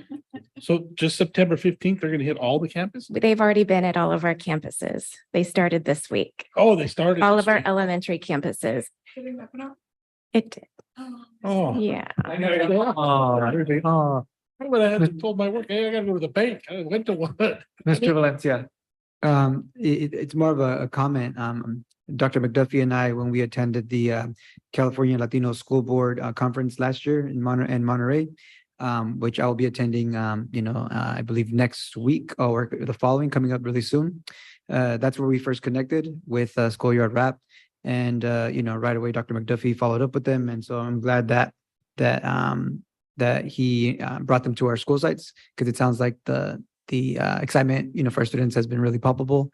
And, it's the 50th year anniversary of hip hop music. And so I love, as an educator, seeing how music inspires our young people, right? I heard some of those artists talking about affirmations like you're intelligent, right? And we respect women. These are things that, are often taught in the music. And that's what it makes me think about, is how important it is that we incorporate music, especially hip hop music, which we know is a global phenomenon for a reason, because it's uplifting, it's empowering, it makes you want to dance.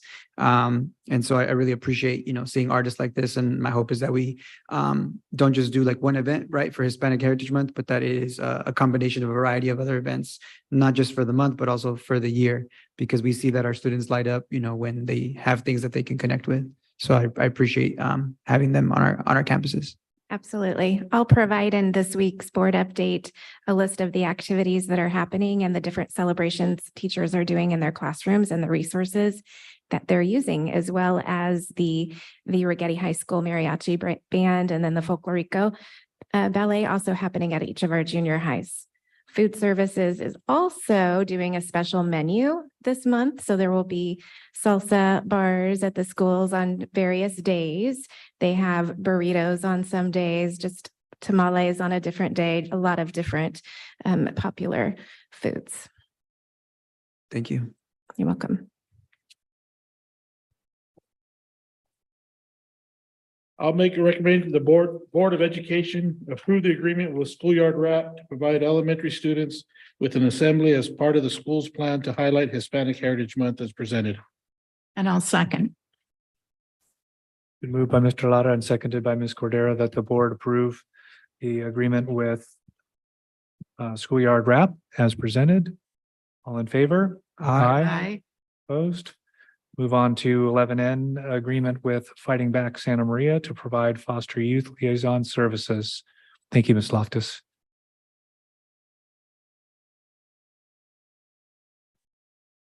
Dr. Z. Good evening, Board, Superintendent McDuffie, Cabinet, and Santa Maria families. Tonight, I'm here to present our contract with Santa Maria Valley Fighting Back for a foster youth liaison. This is a long-standing contract that we have had with them. It is a renewal. It is to provide us with one full-time foster youth liaison for the district to work with. Our current number is 58 foster youth that we have. And so some of the duties that they do is they have regular meetings with not only with Rochelle Aziz, who is our program specialist for student and family services, but also with site administrators to ensure that all foster youth liaisons are on the radar for them and that they're being connected with services, because foster students come in and out of the district on a regular basis. There's a lot of mobility, and ensuring that they're connected with tutoring, school-based therapists, outreach mentors, any kind of outside community resources that they can possibly have. They meet with the families, they meet with admin, they attend numerous meetings, SSTs, 504s, IEPs, suspension meetings, best interest determination meetings when students move to different areas, determining if they need to stay at their school of residence or if it's in their best interest to go somewhere else. Let's see, they log all of the information, their contacts that they have in vertical chains. That's their database. So any kind of phone calls, emails, connection with services, all of this data is tracked to show progress that they're making with all of the students and keeping up with their caseloads. So, and they also, they work collaboratively with our family outreach advocates. If they need things like from our community closets, clothing, if they need to get the families to some of our food distributions, they'll get them there. They also serve sometimes when there's a gap in service between setting up a door-to-door bus because they're going to their school of residence, they will help provide transportation. So they fulfill a lot of duties and assist our foster students immensely. Any questions? Do we know, do we have any data on the efficacy of these positions and how well or not well they're supporting our students? Well, that with vertical change, they track their progress. They track all of the services that they're connected with, and along with they have been for this year. They started late, but they've already done they've done meetings with Libin, Rice, Tunnel, Jimenez, Fessler. They've met with Rochelle a couple of times and they came in late, but they're meeting regularly with those principals. They're tracking the students. They have a spreadsheet of who they have and what students they have at what schools and what services are currently provided and what they have. And then they also keep track of how regularly they contact the families and connect with outside services. Yes. And do we have any information like for the students themselves, how well they feel they're being served? A survey? No, like the students themselves that are foster youth that are being served. Do we have any data around how well they feel they're being served through this program or through these folks? So I'll just answer that. We don't have that information, but one of the things we'll begin doing is looking at different evidence and whether it's things that we can actually see and report on. There are certain elements of different contracts like counseling, working with students, foster youth that aren't tangible or they don't have that metric where you can actually see it. And so, we'll be working on being able to provide the board with data that talks about the amount of referrals. Maybe we look at absentee rate, truancy, those types of things that we look at with our foster youth to be able to identify that. But that's not a one-to-one correlation either. And so I want to be careful that we're not. We want these services to be impactful for our students, but we don't want to tie too much to whether it's a survey on information that we probably wouldn't get in regards to the effectiveness of that person. It would really be based on some of the evidence of, like I said, absentee rate, truancy, and those types of things. Mm-hmm. So we'll begin to work on that as we bring back and renew agreements that will look at data to see the impact and provide that to the board as well. Wouldn't it also be probable that foster youth, and of course, in addition to others, might be provided services through other agencies. Correct. That's why Right. the That's the whole correlation point. with, Right, so I would be more interested in knowing or really having a good understanding that, you know, for students that really do need significant services, is that all coordinated so that it's not chopped up and interfering with some of their actual in-class time. So the coordination of the services to help special students, whether it is only in relation to attendance or foster youth or any other reason they may have. And So. now I understand that, Ms. Cordero, that, that would be reflective of that those coordination efforts and things that are, as Dr. McDuffie referred to, the more tangible, and maybe even in some cases measurable, in reference to what Mr. Valencia is saying, Dr. McDuffie, what I've found in the past that's of value is an exit interview.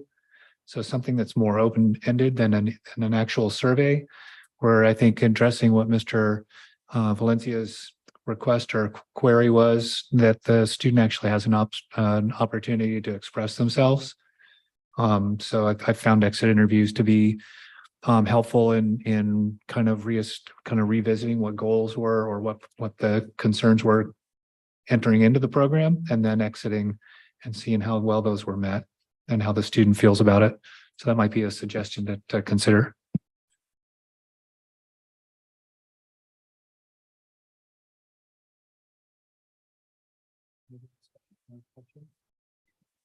I'll make the motion to approve the agreement with Fighting Back Santa Maria Valley to provide foster youth liaison services as presented. Second.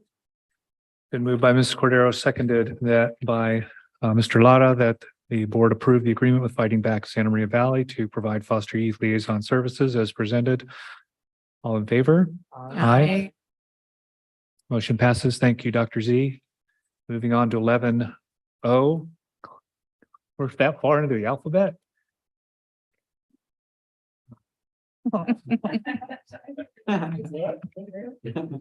Oh, no, God. Agreement with tutor.com Incorporated, provide online tutoring services. Ms. We're gonna Groff. worry when they start bringing in the pillows and the blankets. Good evening. This is a contract renewal for services from tutor.com, which is an online tutoring service. We started this contract during the COVID closure and have continued it by rolling those hours over from the initial investment of 5,000 hours. You have your usage down in the bottom right-hand corner. And so we're looking to add 2,000 hours to our total contract. This is high dosage tutoring on demand via live tutorial sessions in a Zoom-like setting. Students have one-on-one access to a tutor, and they also have presentation tools so they can work through math on a whiteboard that both the tutor and the student are seeing, or they can present, share their screen and show an essay that they've written in language arts that they'd like to have edited, or whatever the student is requesting from the service. It also gives us access to the Skill Center question sessions and assessment quizzes for those students who would like to review or test their knowledge. Each time that a student completes a tutoring session, they are asked a quick exit survey to rate their session with their tutor and to leave any comments that they would like. And so you can see there that 91% of our students who have utilized those 3,000 hours so far exited by saying that they would recommend tutor.com to a friend, and 96% of our students who were using the services rated their individual session as excellent or very good.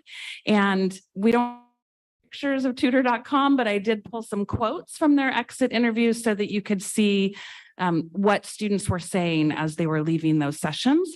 So we're requesting that you allow us to renew this contract for a total of $70,000. what grade majority are using this mostly?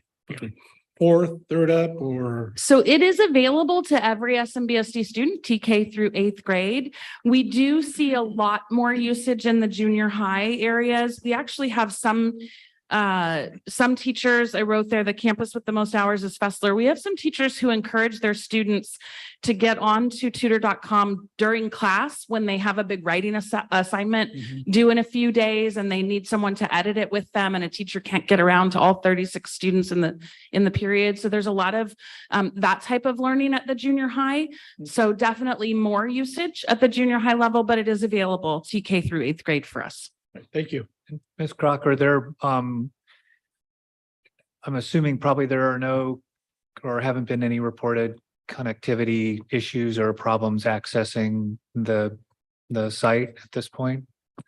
No, all of our students have access through Clever, so they can link that way or go directly to tutor.com and use their student ID as long as they're logged in with their Google account. And we haven't had any reports of problems with that. And in conjunction with that, I guess part of what I'm referring to is maybe if their internet connectivity, it's the service itself, internet is not good in their neighborhood, or their hotspot isn't necessarily working. Do they have available alternatives?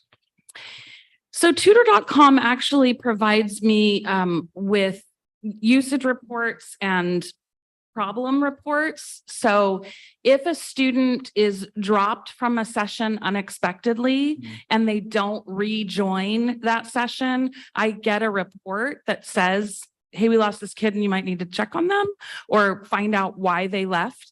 I haven't had any of those reports this year, and I think maybe like 4 in the 3 years that I've been overseeing this program. So it does not appear to be a problem anecdotally from my perspective. Something that I noticed is that at the high school level, this has been available to many of the students, but not a lot of them taking advantage of it. So I really like the idea of educators using it in their classroom at some point so that students become familiar with it, get comfortable, and then hopefully you actually take advantage of the service. Because I believe it's almost available almost 24/7, right, for our students. It actually is 24 hours a day, and Spanish is from 2 p.m. to 2 a.m. So it's a really accessible tool for the most part, as long as they have connectivity. And but I noticed many students are not taking advantage of it. And partly it's because they haven't had a chance to try it in class. So I would encourage more of our educators to give our students a chance to do that, so that way they know how to use the tool. Otherwise, it's a tool that they're not going to use because they don't know how. Thank you. So I did want to ask about the availability to the student, and is it unlimited amounts of, so could they log in essence every day and ask for help every day? So there's no limited time that they can, okay. That is correct. Okay, then I will go ahead and move that the Board of Education approve the agreement with tutor.com Inc. to provide online tutoring services as presented. I'll second. The move by Ms. Cabral and seconded by Mr. Lara that the board approve agreement with tutor.com Incorporated to provide online tutoring services as presented. All in favor? Aye. Opposed? Motion carries. Moving on to 11P, agreement with Alivo to provide SEL and physical activities with students during recess and during staff PLCs. So this is not exactly a renewal contract, but it is a repeat contract with a company that we have a great track record with, which is Alivo.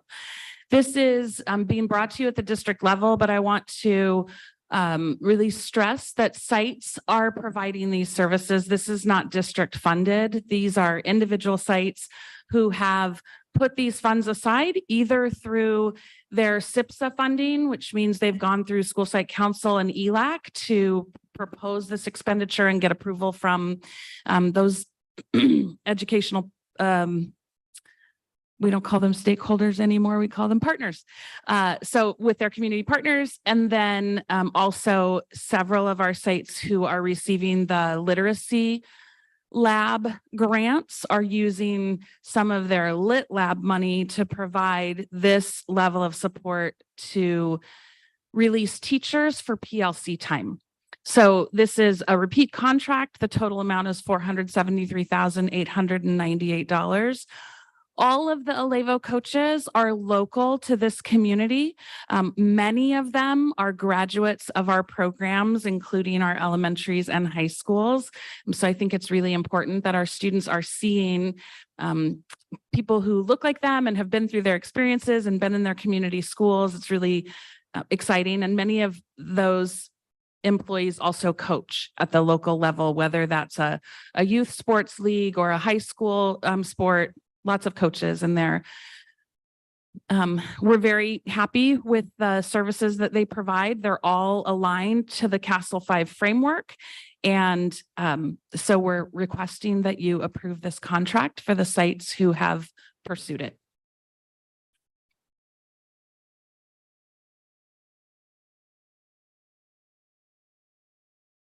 Entertain the motion. I'll recommend that the Board of Education approve the agreement with, is it Alevo? Alevo. To provide SEL and physical activities with students during recess and during staff PLCs as presented. Been moved by Mr. Valencia and seconded by Mrs. Cordero that the board approve the agreement with Alevo to provide SEL and physical activities with students during recess and during staff PLCs as presented. All in favor? Aye. Opposed? Motion carries. Moving on to Thank you. 11. Thank you, Ms. Grock. Moving on to 11Q. That's right. I said Q, award of bid number 5286, charter bus services for star-based field trips to Vandenberg Space Force Base. Good evening, Board, Dr. McDuffie and Cabinet. This project calls for qualified contractors to provide charter busing services for Alvin, Arianis, Bonita, Jimenez, Libin, Miller, Rice, and Tunnel Elementary Schools to attend star-based field trip tour. I want to say tours, but they're not tours. Field trips on the Vandenberg Space Force Base. The field trips will take place from October 2nd through May 31st for 69 service days, utilizing 138 buses. 3 bids were received and opened on August 30th. The results were Nosebeard Enterprises, doing business as Slow Safe Ride, bid $191,406. American Star Tours bid $233,008. Sierra Bravo Enterprises, doing business as Jump on the School Bus, bid $254,400.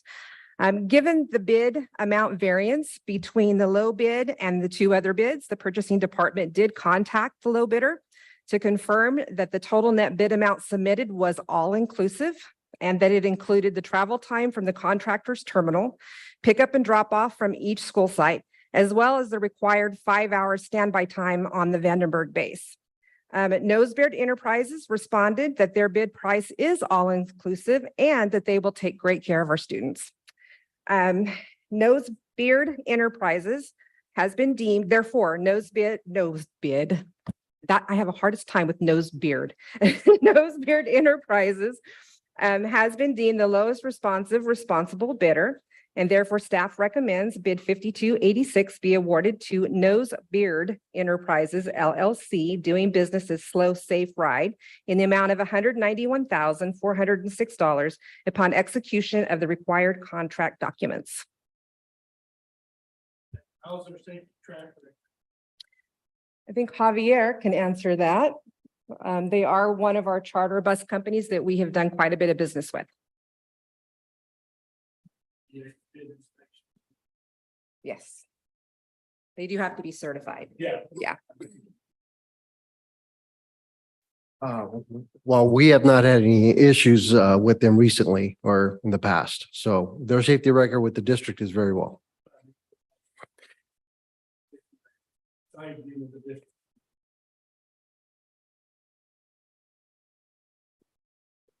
So we'll have to look at that a little bit closer in detail to make sure. It's a great trip. I'm all excited for this. Sure, we can definitely do that. Thank you. Goes to Vandenberg. 5th grade.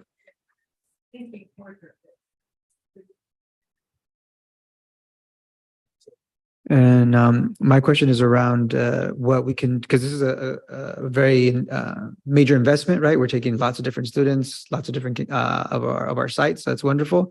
But I know that many of our families, and myself included, want our students to also be able to visit universities. And so I'd like to see a similar commitment to this, but applicable to taking our students to colleges and universities. One of the workshops that I attended at one of the school board member conferences was Greenfield, which they take their, I believe it's starting their fourth grade, possibly, maybe even younger, to like specific colleges every year. Their fifth graders, they take to a different university. Their seventh graders, and they take them to the universities that are, a couple of hours away. So they get a range of different locations. And so I would like to see a similar investment of resources to taking our students to colleges and universities, because we know many of our families want that for their children. We know that when they attend, they get inspired, but also the accessibility is really challenging for a lot of our families to be able to take them themselves. So when schools do that, it actually gives a lot of our students the first glimpse that they have of many four-year colleges. So I'm wondering what plans our district has to make that happen, but for colleges and universities. That would be directed toward me. Thank you, Board Member Valencia. We are looking forward to it. I'm excited about that opportunity to create a plan for our students to be able to make those visitations. I'm aware that that was something that the district did previously in regards to before our busing issues and concerns. And so it's definitely something that we'll look to continue to look at and continue to grow.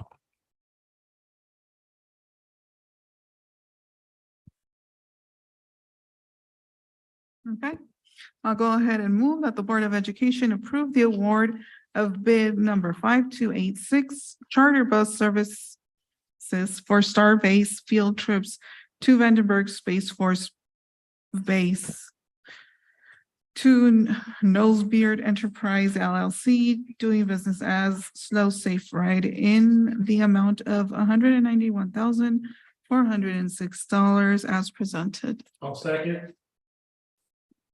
Been moved by Ms. Corral and seconded by Mr. Lara that the board approve the award of bid number 5286 charter bus services for star-based field trips to Vandenberg Space Force Base to Nosbeard Enterprise LLC, DBA Slow Safe Ride, in the amount of $191,406 as presented.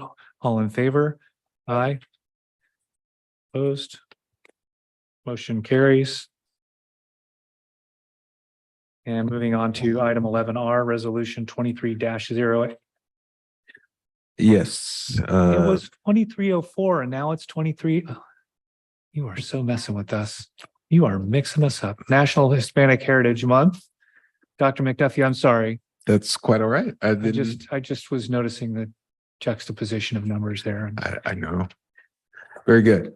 Well, I'll go ahead and read the summary. Every year from September 15th to October 15th, Americans celebrate National Hispanic Heritage Month by appreciating the community's history, heritage, and contributions of the ancestors of American citizens who came from Mexico, Spain, the Caribbean, and South and Central America. To commemorate National Hispanic Heritage Month, the Board of Education is asked to review and consider the adoption of the attached resolution. Mr. Valencia? I'd like to read some of the whereas clauses from the resolution, because I think it's really outstanding to highlight some key points. What's that? Do you want to share the reading that way? If folks would like to, or I don't mind doing it on my own. Did you have specific ones chosen that you wanted to highlight rather than the whole thing, or? Yeah, I had most of them highlighted with the exception of of about two or three. So I want to read the resolution with the exception of two whereas clauses. Did you have something that you wanted to contribute, Ms. Morales? I could probably read it also. It gets out to the viewers. Nice. Yeah. Do y'all want to do a read aloud? Yeah. Yeah. Are y'all okay with that? Linda, you ready? All right, let's do it. I'll start with the first one, and then we'll go, this way, kind of like a read aloud in class. Sure, let's do it like that. All right, let's do it. So Santa Maria Bonita School District Resolution 23-08, National Hispanic Heritage Month. Whereas the Santa Maria Bonita School District is honored to join citizens throughout the country in recognizing National Hispanic Heritage Month and wishes to recognize and highlight each year's theme and the contributions that Hispanic Americans are making within the country, state, and nation. And whereas every year since 1968, our country has celebrated Hispanic/Latinx culture and contributions to our community and nation. And whereas each year Americans observe National Hispanic Heritage Month by celebrating the histories, cultures, and contributions of Hispanic Americans whose ancestors came from Spain, Mexico, the Caribbean, and Central and South America. Whereas this is an opportunity to share the historical contributions of Hispanic Americans that have significantly impacted education and pioneers, such as Roberto Alvarez, whose groundbreaking case, Roberto Alvarez v. Lemon Grove School District, was the first successful school desegregation case in American history. And whereas throughout the year, we honor the contributions of Hispanic Americans in our history, as well as celebrate the contributions of Hispanic Americans who serve our communities and schools every day, such as civil rights trailblazers Cesar Chavez and Dolores Huerta. And whereas within Santa Barbara County, there are programs to assist Hispanic Americans, such as Family Services Agency, CADA, Communify, Fighting Back Santa Maria Valley, and other nonprofit partners committed to cross-system coordination and integration in service to family navigation that is culturally responsive and applies a whole child, whole family approach to supports. And whereas other partnerships have been formed, such as community health centers of the Central Coast, Food Bank of Santa Barbara County, and Children's Resource Network, which provides support to students and families through programs such as health screenings, free vaccination clinics, and food and clothing distributions, respectively. And whereas the Santa Maria Bonita School District, in its efforts to honor National Hispanic Heritage Month and to enhance equity and diversity, remains dedicated to providing resources and programming for Spanish-speaking communities to enhance equity, diversity, and cultural understanding, and remains dedicated to providing resources and programming for Spanish-speaking and Indigenous communities, offers translation and interpretation services, builds upon staff knowledge and culturally responsive teaching practices, promotes multilingual and education. And whereas the district continues recruitment efforts to attract diverse educators in the teaching profession as indicated in the SMBSD teacher pipeline, as well as the partnerships in the various institutions of higher education to include grant opportunities providing specifically to SMBSD classified staff members as part of an effort to remove barriers that may impede some from continuing their education to become an educator. Whereas the Santa Maria Bonita School District recognizes the significant contributions and considerable advances that Hispanic Americans have made and continue to make each and every day in our community, state, and the world as leaders, politicians, educators, and public servants, and that the district looks forward to the continued partnership that uplift Hispanics, Latinx students, and help prepare them for a bright, innovative future. And whereas Santa Maria Bonita School District remains committed to serving, inspiring, and promoting student success while improving student equity and access to high-quality education. And whereas Santa Maria Bonita School District encourages teachers, other staff members, students, families, and the community to use this opportunity to honor the contributions of the Hispanics, Latinx population through student-led activities and inclusive curriculum. John, you care to join in? Now therefore, be it resolved that the Santa Maria Bonita School District Board of Education joins towns and cities in our state and nation in recognizing September 15th through October 15th of 2023 in celebrating National Hispanic Heritage Month and encourages appropriate activities for celebrating Hispanic American heritage and culture in district schools.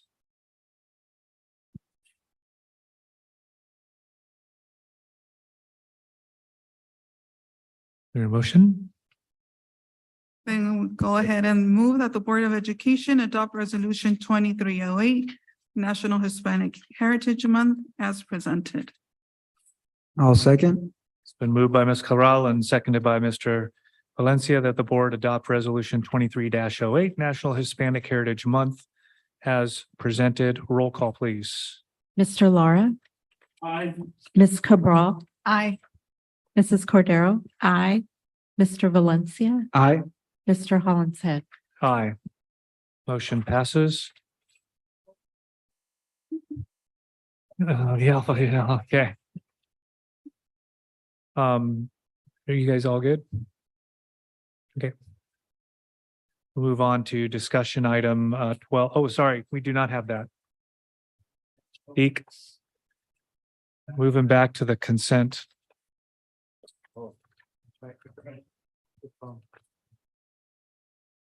That it was item We removed. D, Item D. second reading approval Oh. of job description, teacher on special assignment, physical education, health.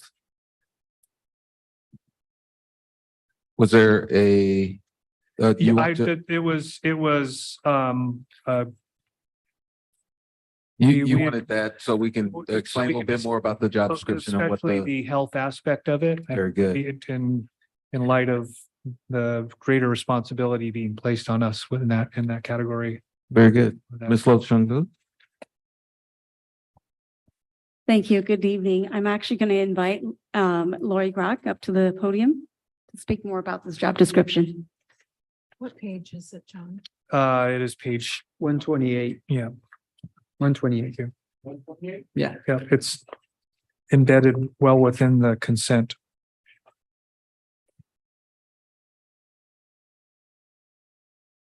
Good evening. Howdy, howdy. How can I be of assistance? If you could elucidate or illuminate the health in greater detail, what the health aspect of health and physical education duties. We've discussed this and a lot of it was predicated on PE or physical education, but with the requirements of us and distributing health education and the high school district no longer providing that. I wanted greater detail than what we have Okay. before us. Well, thank you for the question. So yes, as the job description says, the PE/health TOSA will support the health content standards at both the elementary and junior high levels. At the junior high level, that is really a standalone department. So there are health teachers who are providing those content-based standards and ensuring the state and federal health requirements, including suicide prevention, drug and alcohol awareness, and sexual health education. So this TOSA will provide job-alike support and guidance to that department as they work within their requirements. For the elementary side, it is a little less Well-defined. Directed to a specific group. So there are some PE content standards that include health and our TOSA is working to really elevate those health issues up for the PE teachers and providing them with professional learning and support and strategies. And then also tackling on the other side, those pieces that we need to address through gen ed teachers or through some other method. So for instance, the PE teachers play a game called Sharks and Minnows, and I think most of you are probably familiar with it. It's a flag football game where two teams are in competition with each other. And one of the strategies that we've recommended to PE specialists at the elementary level is to just change the name of sharks and minnows to white blood cells and germs, and then to talk about how the germs enter the body and are attacked by the white blood cells, and then one or the other is victorious. And if the germs are victorious, then you have sickness. And if the white blood cells are victorious, then you have health. And so simple strategies like that, where PE specialists are just elevating that conversation of health. And then as we move forward through the year, we'll continue to expand on those strategies and content requirements as needed. So she is brand new to the position. We did just rewrite this job description to include health, and she'll continue to work on those. Health standards are separate from PE, but again, many of them lend themselves to the PE standards, and she's kind of, it's the low hanging fruit. So she started there, and then she'll move forward with the rest of the standards as needed. There are also, every PE teacher in elementary has access to the Spark curriculum. And so she's working on a crosswalk of how the Spark curriculum subjects and units lend themselves well to the health standards, so that we can again elevate those for the PE specialists. And then at the junior high, our health PE TOSA has been working very closely with the health department chair, which is Christy Tiafilo. And they are working together to support those job-alike needs. For example, one of the things that came out of their first health department job-alike at the junior high was a request for the TOSA to facilitate an SMPD presentation on health-related trends and healthy choices or not so healthy choices for students in that age group of junior high. So our PE TOSA has facilitated that conversation and is setting that up for them, so that the health teachers have the professional learning that they need from that department. And then she's also done the pacing guides aligned to the curriculum, and she is taking responsibility for all the parent notifications that are required at the junior high level around health and education. So I guess maybe I wasn't super clear in my question. So that I'm not so much concerned with the tie-in with PE so much as I am with the responsibility for health curriculum. And my recollection is that health education doesn't start at 8th grade or 7th grade, that it's a little lower. And that there are curricular requirements, but there's also there's curriculum that that we give and disperse.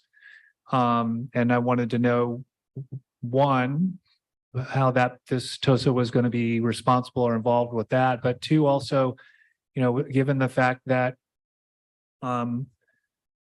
we've seen a number of our kids engaged in some of those activities you described at a much younger age than junior high, and that we've talked in the past about getting away from a DARE model. I was curious and would like to know where this person, how they're going to be involved in disseminating health information or health curriculum all throughout the schools, not just not at grade 5, not at grade 8, and not just, recognizing the things that you're describing from the police department at a time in their life when it's probably like trying to address obesity. Like if you try to address obesity to an 8th grader, it's not nearly as effective as you try to address it with the 2nd grader or 1st grader. Matter of fact, it's basically a life-altering problem. So that's kind of what I wanted to know, because we've just dispensed with a lot of those other things. That wasn't delineated in the job description or what have you about in this particular position. And I appreciate you bringing that out, President Hollinshead. I know that it states generally in regards to ensuring state and federal health and physical requirements are met, state testing, suicide prevention, drug and alcohol awareness, sexual health education, and so forth.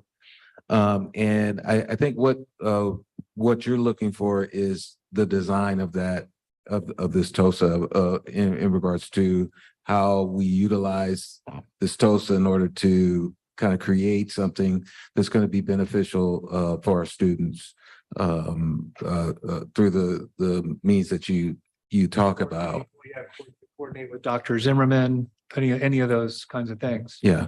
So I don't know whether the job description is going to give you that as much as it is the program or the design of how we utilize this this position.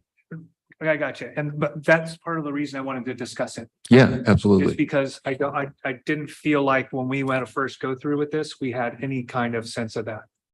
So rather than put it in consent and just say, okay, goodbye. I mean, it sounds like some of the things are being addressed, but we have somebody new who's just now starting to address things already into the school year.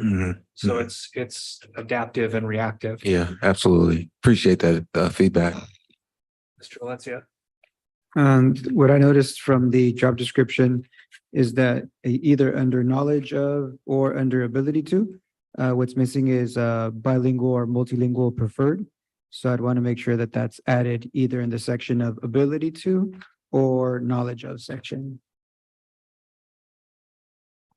Yeah, we can certainly do that as we finalize this. Thank you.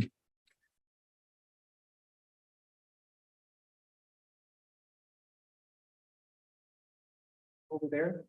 Questions? Any discussion?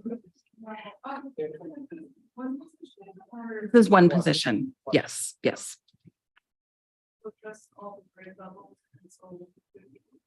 This is a PE health TOSA who will support TK to 8.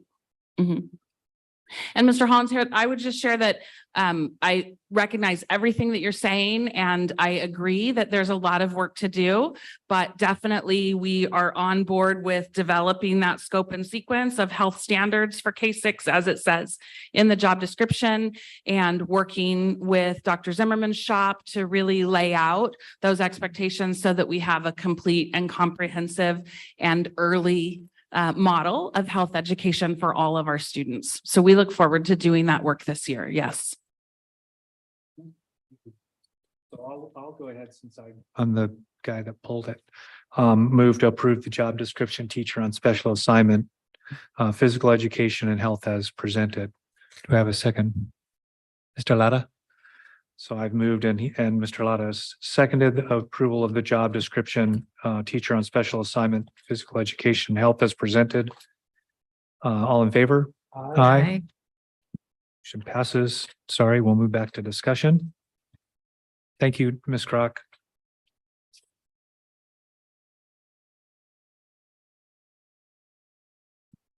Well, a report on actuarial evaluation for retiree health benefits, and we're back to GASB 75. Good evening again. So this is a annual item required by Ed Code. We're required to describe the actuarial liability of the district's retiree health benefits. This is the estimated accrued but unfunded liability for the post-retirement benefits. It's important to note that it's a closed pool, meaning the report is based and calculated on actual employees and actual retirees and not potential future employees. We also are a pay-as-you-go, meaning we only pay what we need for that year. To qualify for the post-employment benefits, an employee must have at least 10 years experience in the district, be at least age 55, and the benefits will end when the member reaches age 65. Any changes in the district's health insurance costs do increase the cost of the post-employment benefits.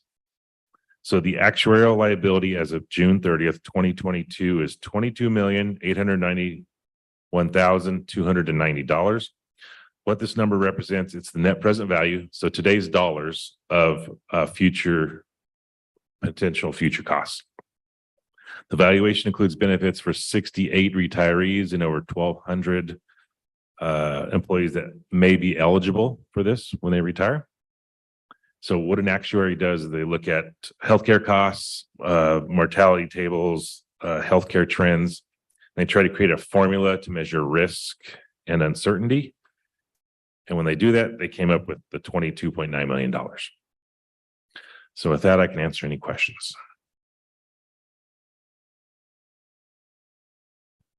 Valencia. Are the benefits that retirees receive, the health benefit, equivalent to the one that they receive while they're teaching? So if it does change, then they get that change. So if an employee retires as a certificated or manager, then the retiree is connected to the SMEA plan, the certificated plan. If they retire as a classified employee, then they're connected to the CSCA, the classified plan. And does this apply to board members, superintendents, assistant superintendents, or is this only classified and certificated employees? It does not apply to board members, because board members actually aren't employees. They can't actually retire and they don't have like a full-time job. And that's one of the requirements, is that you have 10 years full-time continuous employment. It does apply by board policy to members of management, including the superintendent. I'm sorry, I realize Mr. Ricky constantly reminds me I need to be closer to the microphone. So I hear myself really well, but the rest of you don't. I can repeat any of that if you need me to. Did you say it doesn't apply to board members because we're not full-time employees, but it does apply to superintendent? Superintendent and management, correct. Can work. Okay. Same thing for assistant superintendents as well? Correct. I appreciate that question because in contrast, my Dr. Karamitsos, who's now no longer on the high school board, has been offered health or has been told that she is entitled to health benefits. So I don't know, is that a district to district thing or is that? Yes, it is a district to district thing. We actually, in our history, we have had board members who qualified for benefits for their entire lifetime in board policy. But for the 10 years, for that through 65 kind of deal? I mean, for what this is stating to 65, if they've done their 10 years? No, lifetime. It was in board policy like the late 80s or early 90s, maybe. I know we've muddied the water in the past because board members like Ms. Cordero and Mr. Brunello, who have been employed by the district, have far exceeded those requirements. So absolutely.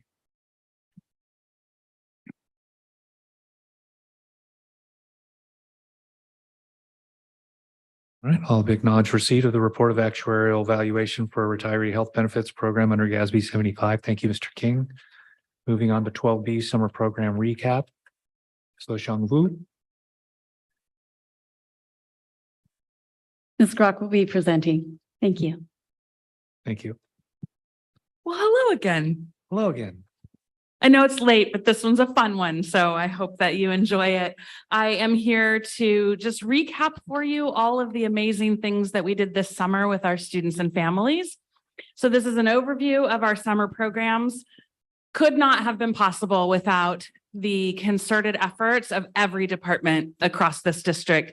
Summer school really is a microcosm of the whole unit. And so all the things that we do during the school year, we do again during the summer: food service, warehouse, classified staff, student supervisors, all bus drivers, all the things that we do again in that encapsulated little window. And so this is really my department's love letter to the district and all the people who really pulled together to make this happen.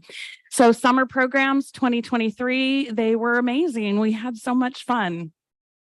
The end. No, I'm just kidding. I do want to start with just a callback to the definition of expanded learning, which is set by the legislature now. Really calling out the fact that all of our expanded learning programs, including summer school, should be pupil-centered, results-driven. They should include community partners and should complement but not replicate the learning activities of the regular school day and school year. So we really took that to heart this year and tried to build a program that was exciting for students, that was pupil-centered, that really involved our community partners and all of our partners within the district, and was something a little bit different than the regular school year. So we started with our goal of increasing access. So using expanded learning opportunities plan money, we were able to offer more students the summer program opportunities. All of our students who participated free of charge. And we expanded to a full day program offering with a mix of challenging academics and exciting enrichment opportunities. We also took to heart that community partners part of ELOP funding. And so we partnered with Boys and Girls Club, the YMCA, STEM Center USA, the Guadalupe Dunes Center, Alevo, and several others to provide those enrichment activities. We were able to provide competitive salaries for our own staff, and then to provide that 9-hour day. So altogether, this is what we spent to make it happen, just a little over $1.5 million. And that was a combination of some of those COVID relief funds for learning loss mitigation, and then also our expanded learning opportunities plan funds. So our first big program was in June. That was the academic program and also the DLI component.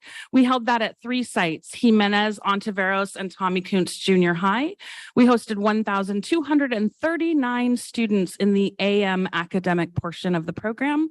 That included 81 teachers, 5 administrators, 20 classified staff, 73 BIAs and supervisors on the playground. We hosted grades TK through 8, and our focus was, all of the academic pieces.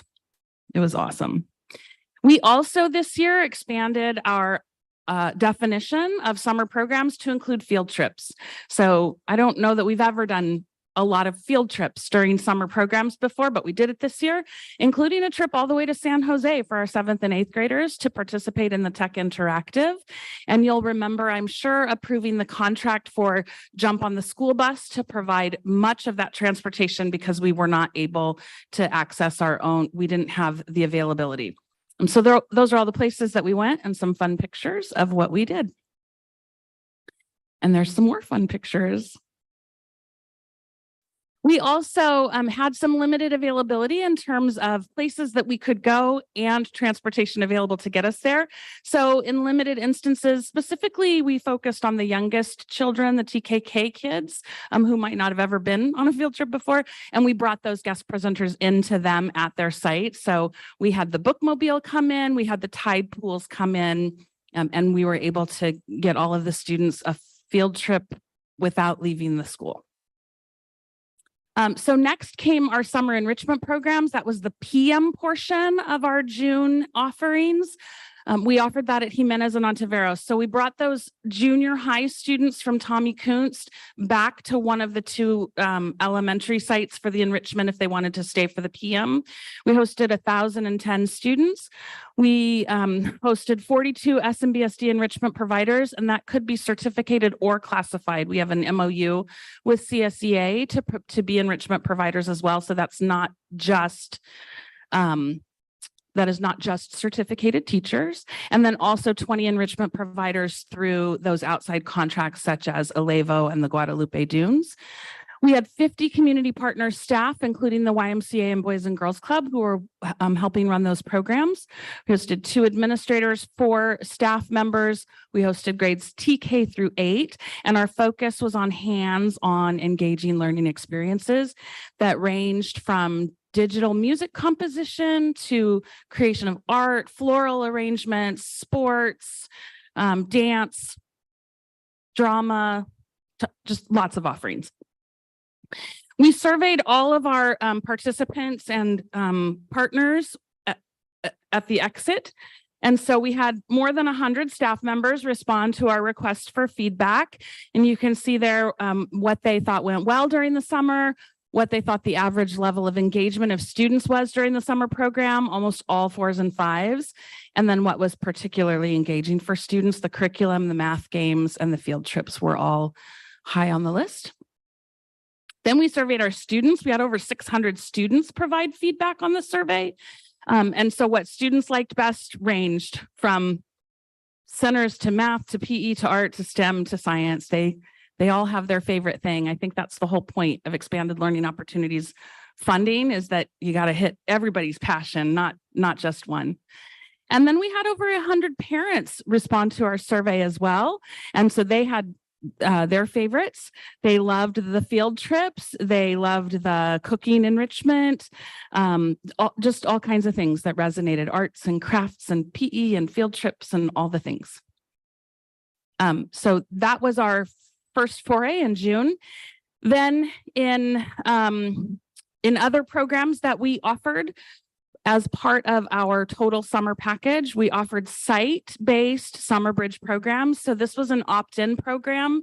A site could participate. We had 4 sites participate for K through second grade students. We had 153 of them, including 12 teachers, 12 BIAs. And the focus was really whatever the site decided that they needed. So some of them were ELA and math skill remediation for those first and second graders to get them ready for the next grade.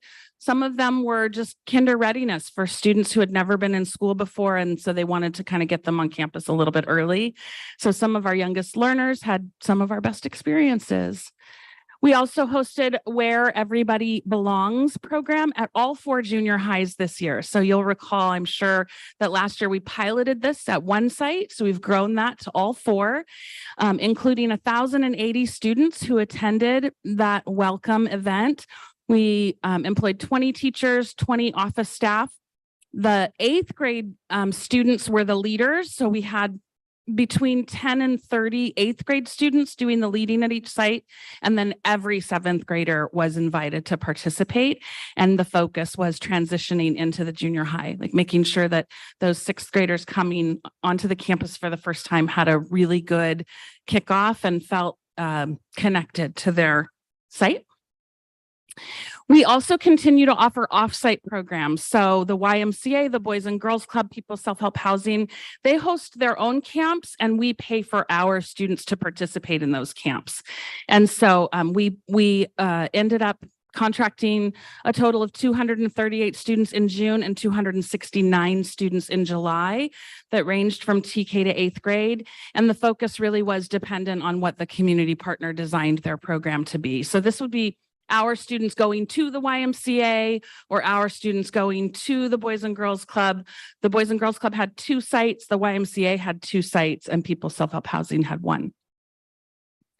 Then we offered our extended school year program in July, which is our special education program for students who have summer services written into their IEP to mitigate learning loss. We hosted that at Bill Libin for 112 students and 13 teachers, 8 staff members, 38 instructional assistants, grades K through 8. And again, that focus was really individualized to the students' IEP goals and what they might need.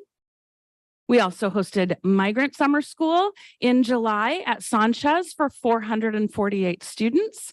And that was a fabulous program as well, with 28 teachers, 2 administrators, 6 staff, and 36 BIAs.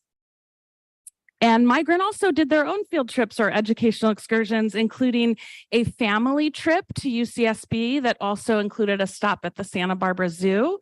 And that was really cool because the parents got to participate with their kids on that field trip. That was a partnership with YMCA. We hosted 100 students in 3rd through 8th grade at the Allen Hancock College Pacific Conservatory Theater for the presentation of American Mariachi. Super cool experience. They got to stay and talk to the director afterwards and some of the lead actors and really talk about the experience that they saw on stage. They had their residential programs at both Epic and Camp Keep, and their focus was on academic rigor and enrichment experiences. We love summer, and I hope you do too. So here's our total impact.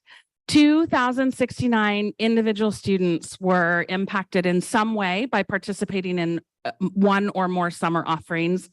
We employed 172 certificated staff members, 179 classified staff members. We've really heard what the board has to say about, like, how do you know it worked, or did it work, or what was the impact? So we were able to disaggregate the data from the spring map growth to the fall map growth. So They took it at the end of the year, they took it at the beginning of this year, and then we disaggregated who was in summer school, who participated, and what was the impact. And so students who were enrolled in at least one summer program, any of those summer programs that I just named, had an average growth of 1.1 points from spring to fall, while students who were not enrolled in any summer programs had an average growth of 0.4 points. It doesn't sound like a whole lot, but when you think most of our summer programs were at most 15 days long, this is actually really impactful data for us. We are very impressed with this. And we have other data showing different levels of impact, all the way from a 1.9 average growth for some of our kids that attended more than the average of the program. But really, we mitigated the summer slide, and we brought kids back in the fall knowing more than they knew in the spring when they left. And that makes me joyful and happy. And we have done all of the analysis to determine that this data is statistically significant and is unlikely to have been to have occurred solely by chance. So we're patting ourselves on the back and saying, we did it and it was good. Because service is an act of love, and we didn't want our students to not have services this summer. Our next steps will be to continue to offer the offsite partnership models during our breaks. So partnering again with the Boys and Girls Club, YMCA, People Self-Help Housing, so that students have somewhere to go Thanksgiving, winter, spring, and summer. Continuing to expand our 9-hour offerings as much as possible after school. And then working on our summer school model. So we've already held our first feedback focus group to really investigate what summer looked like and what our feedback surveys told us, and then how that determines what our next steps will be as we begin to plan for next summer, which we are already doing. Couldn't have done it without every single person in this district. And so big thank you to everyone, and thank you to the board for always supporting our summer programs. Thank you especially to our parents for trusting us with their babies during the summer. And we look forward to doing it again. And I am happy to answer any questions you might have.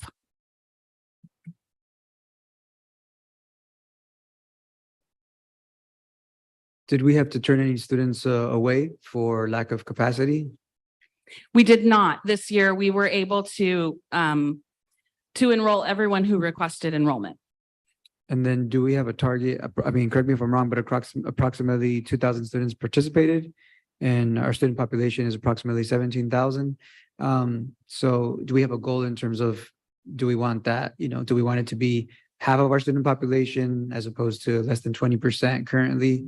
Do we have some type of goal in mind regarding our participation for next summer? So for us, our goal is to be available to parents who need or want it.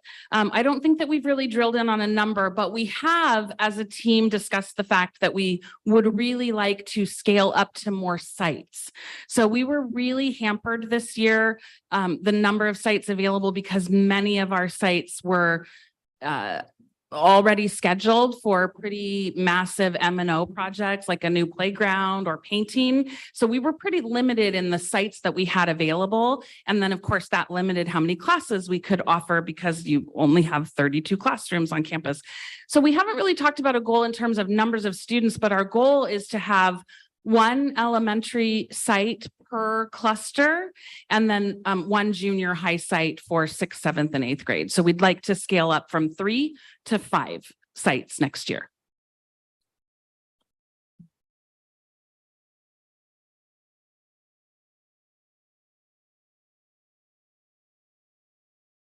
All right, we'll acknowledge receipt of the summer programs recap. Thank you very much, Ms. Grock. Thank you for indulging me so late at night. It was fun to give you all the good news. You were only item B. It looked like a great program. Congratulations. All right, so we'll go to item 13, new business. There being none, I will only note that our next scheduled board meeting is on 9/27, 2023, and start with board and superintendent reports. Mr. Lara. I feel bad. I only have one thing to report out. I was only able to make it the first day of school out to Jimenez, and I kind of was trying to make to more of them. But I had some unforeseen things come up from work, but it was really awesome to see the TK program go into effect and everybody to see all the little ones all excited to be able to go into a classroom and feel like, you know, I'm a big boy, big girl. So it was awesome. But I'll for sure be making more school visits here coming up. So that's all I've got. Same. I went on the first day to Oakley School. I only budgeted time for Oakley. So I'd like to thank Dr. Eusebio Martinez and Assistant Principal Tammy Suyasu. They were very welcoming, and it was great to see all the little kids. Again, they did put me in that TK entrance. So you see all the little babies and, well, children and pointing them to the cafeteria where they were all meeting each other and exciting to be there. Other than that, nothing. Congratulations or to anybody celebrating Independence Day this weekend and in the next month. Yeah. Now we're meeting again. Yes, but this weekend is like Mexican Independence and Salvador, I think. Yeah. I've been around to several different sites. I've attended a number of meetings, a couple of them related to action teams, have a few more coming up. The Santa Barbara County School Board Association has had its first meeting of the year. I went to see the Tommy Kuntz band perform on 9/11, which was really impressive. And also had the opportunity to attend the Hancock event over the weekend, and it was just inspiring, not just because of the people who were recognized, but the complex and the opportunities that our students have right here in their own backyard have increased exponentially over the last 20 years. And it was just exciting and, like I said, very inspiring.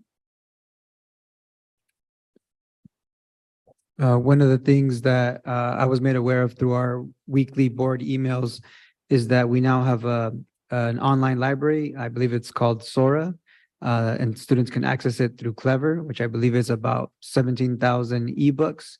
And what excites me about them is that they're high quality, multicultural, diverse literature in both English and Spanish. And so I'm looking forward to seeing how teachers are using those with our students. And excited to see, the different types of literature that our students are going to have access to. So I look forward to getting some feedback on how that's being used. Related to that, some data that I would like to receive is where are we at with our current reading levels for our students, like third graders, for example, are they reading at grade level, or what percentage are reading at grade level, pretty much from TK if possible, all the way through 8th grade. And that way I can get a sense of where we're at with reading levels and discuss, what targets we have to improve those reading levels. And then I also wanted to mention, it was really exciting to see that the migrant program took 100 students to go see American Mariachi. I had the pleasure of seeing that performance, and it was outstanding because the protagonists are Latinas, and their struggle during the 1970s. It's based on a true story of Latinas wanting to start a mariachi group in the 1970s, but dealing with the sexism and some of the challenges that came with trying to be a women-led mariachi group, because stereotypically it's associated with men. So it was a really outstanding performance that I'm glad our students got a chance to see. But in the future, I'd like to see more of our students participate and not just our migrant students. So that's something that I would want to see for the future. But if I can get some of that data for a future board meeting around what are the reading levels, that would be really helpful to me. Thank you. I attended with Ms. Cordero. We went to enjoy Fessler lunch Monday. They were celebrating they're seventh graders, and it's always fun to be on those campuses. The junior high students are especially highly varied in their presentation.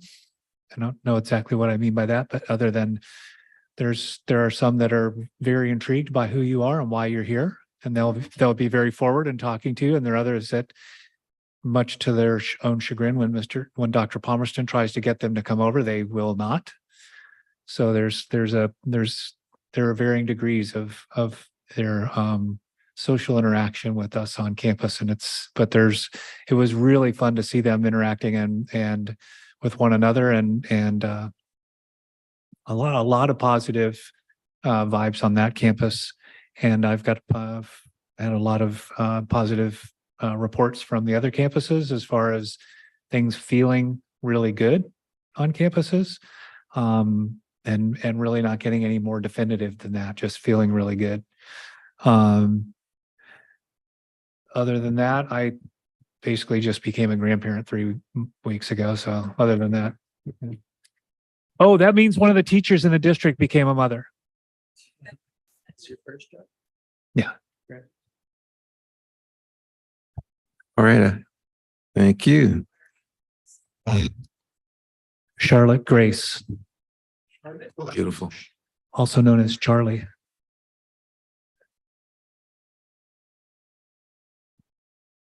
All right, I'll go ahead and get started. I'll keep it short. First off, I just wanted to go back to the college field trips. I didn't want to make an impression that we don't have our students experience college field trips.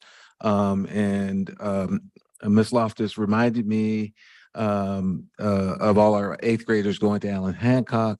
And we've also invested with our school sites, and I believe about 20 of our school sites had college trips last year. And what I'll do is I'll provide some information to the board in regards to college field trips as well. So I apologize for that.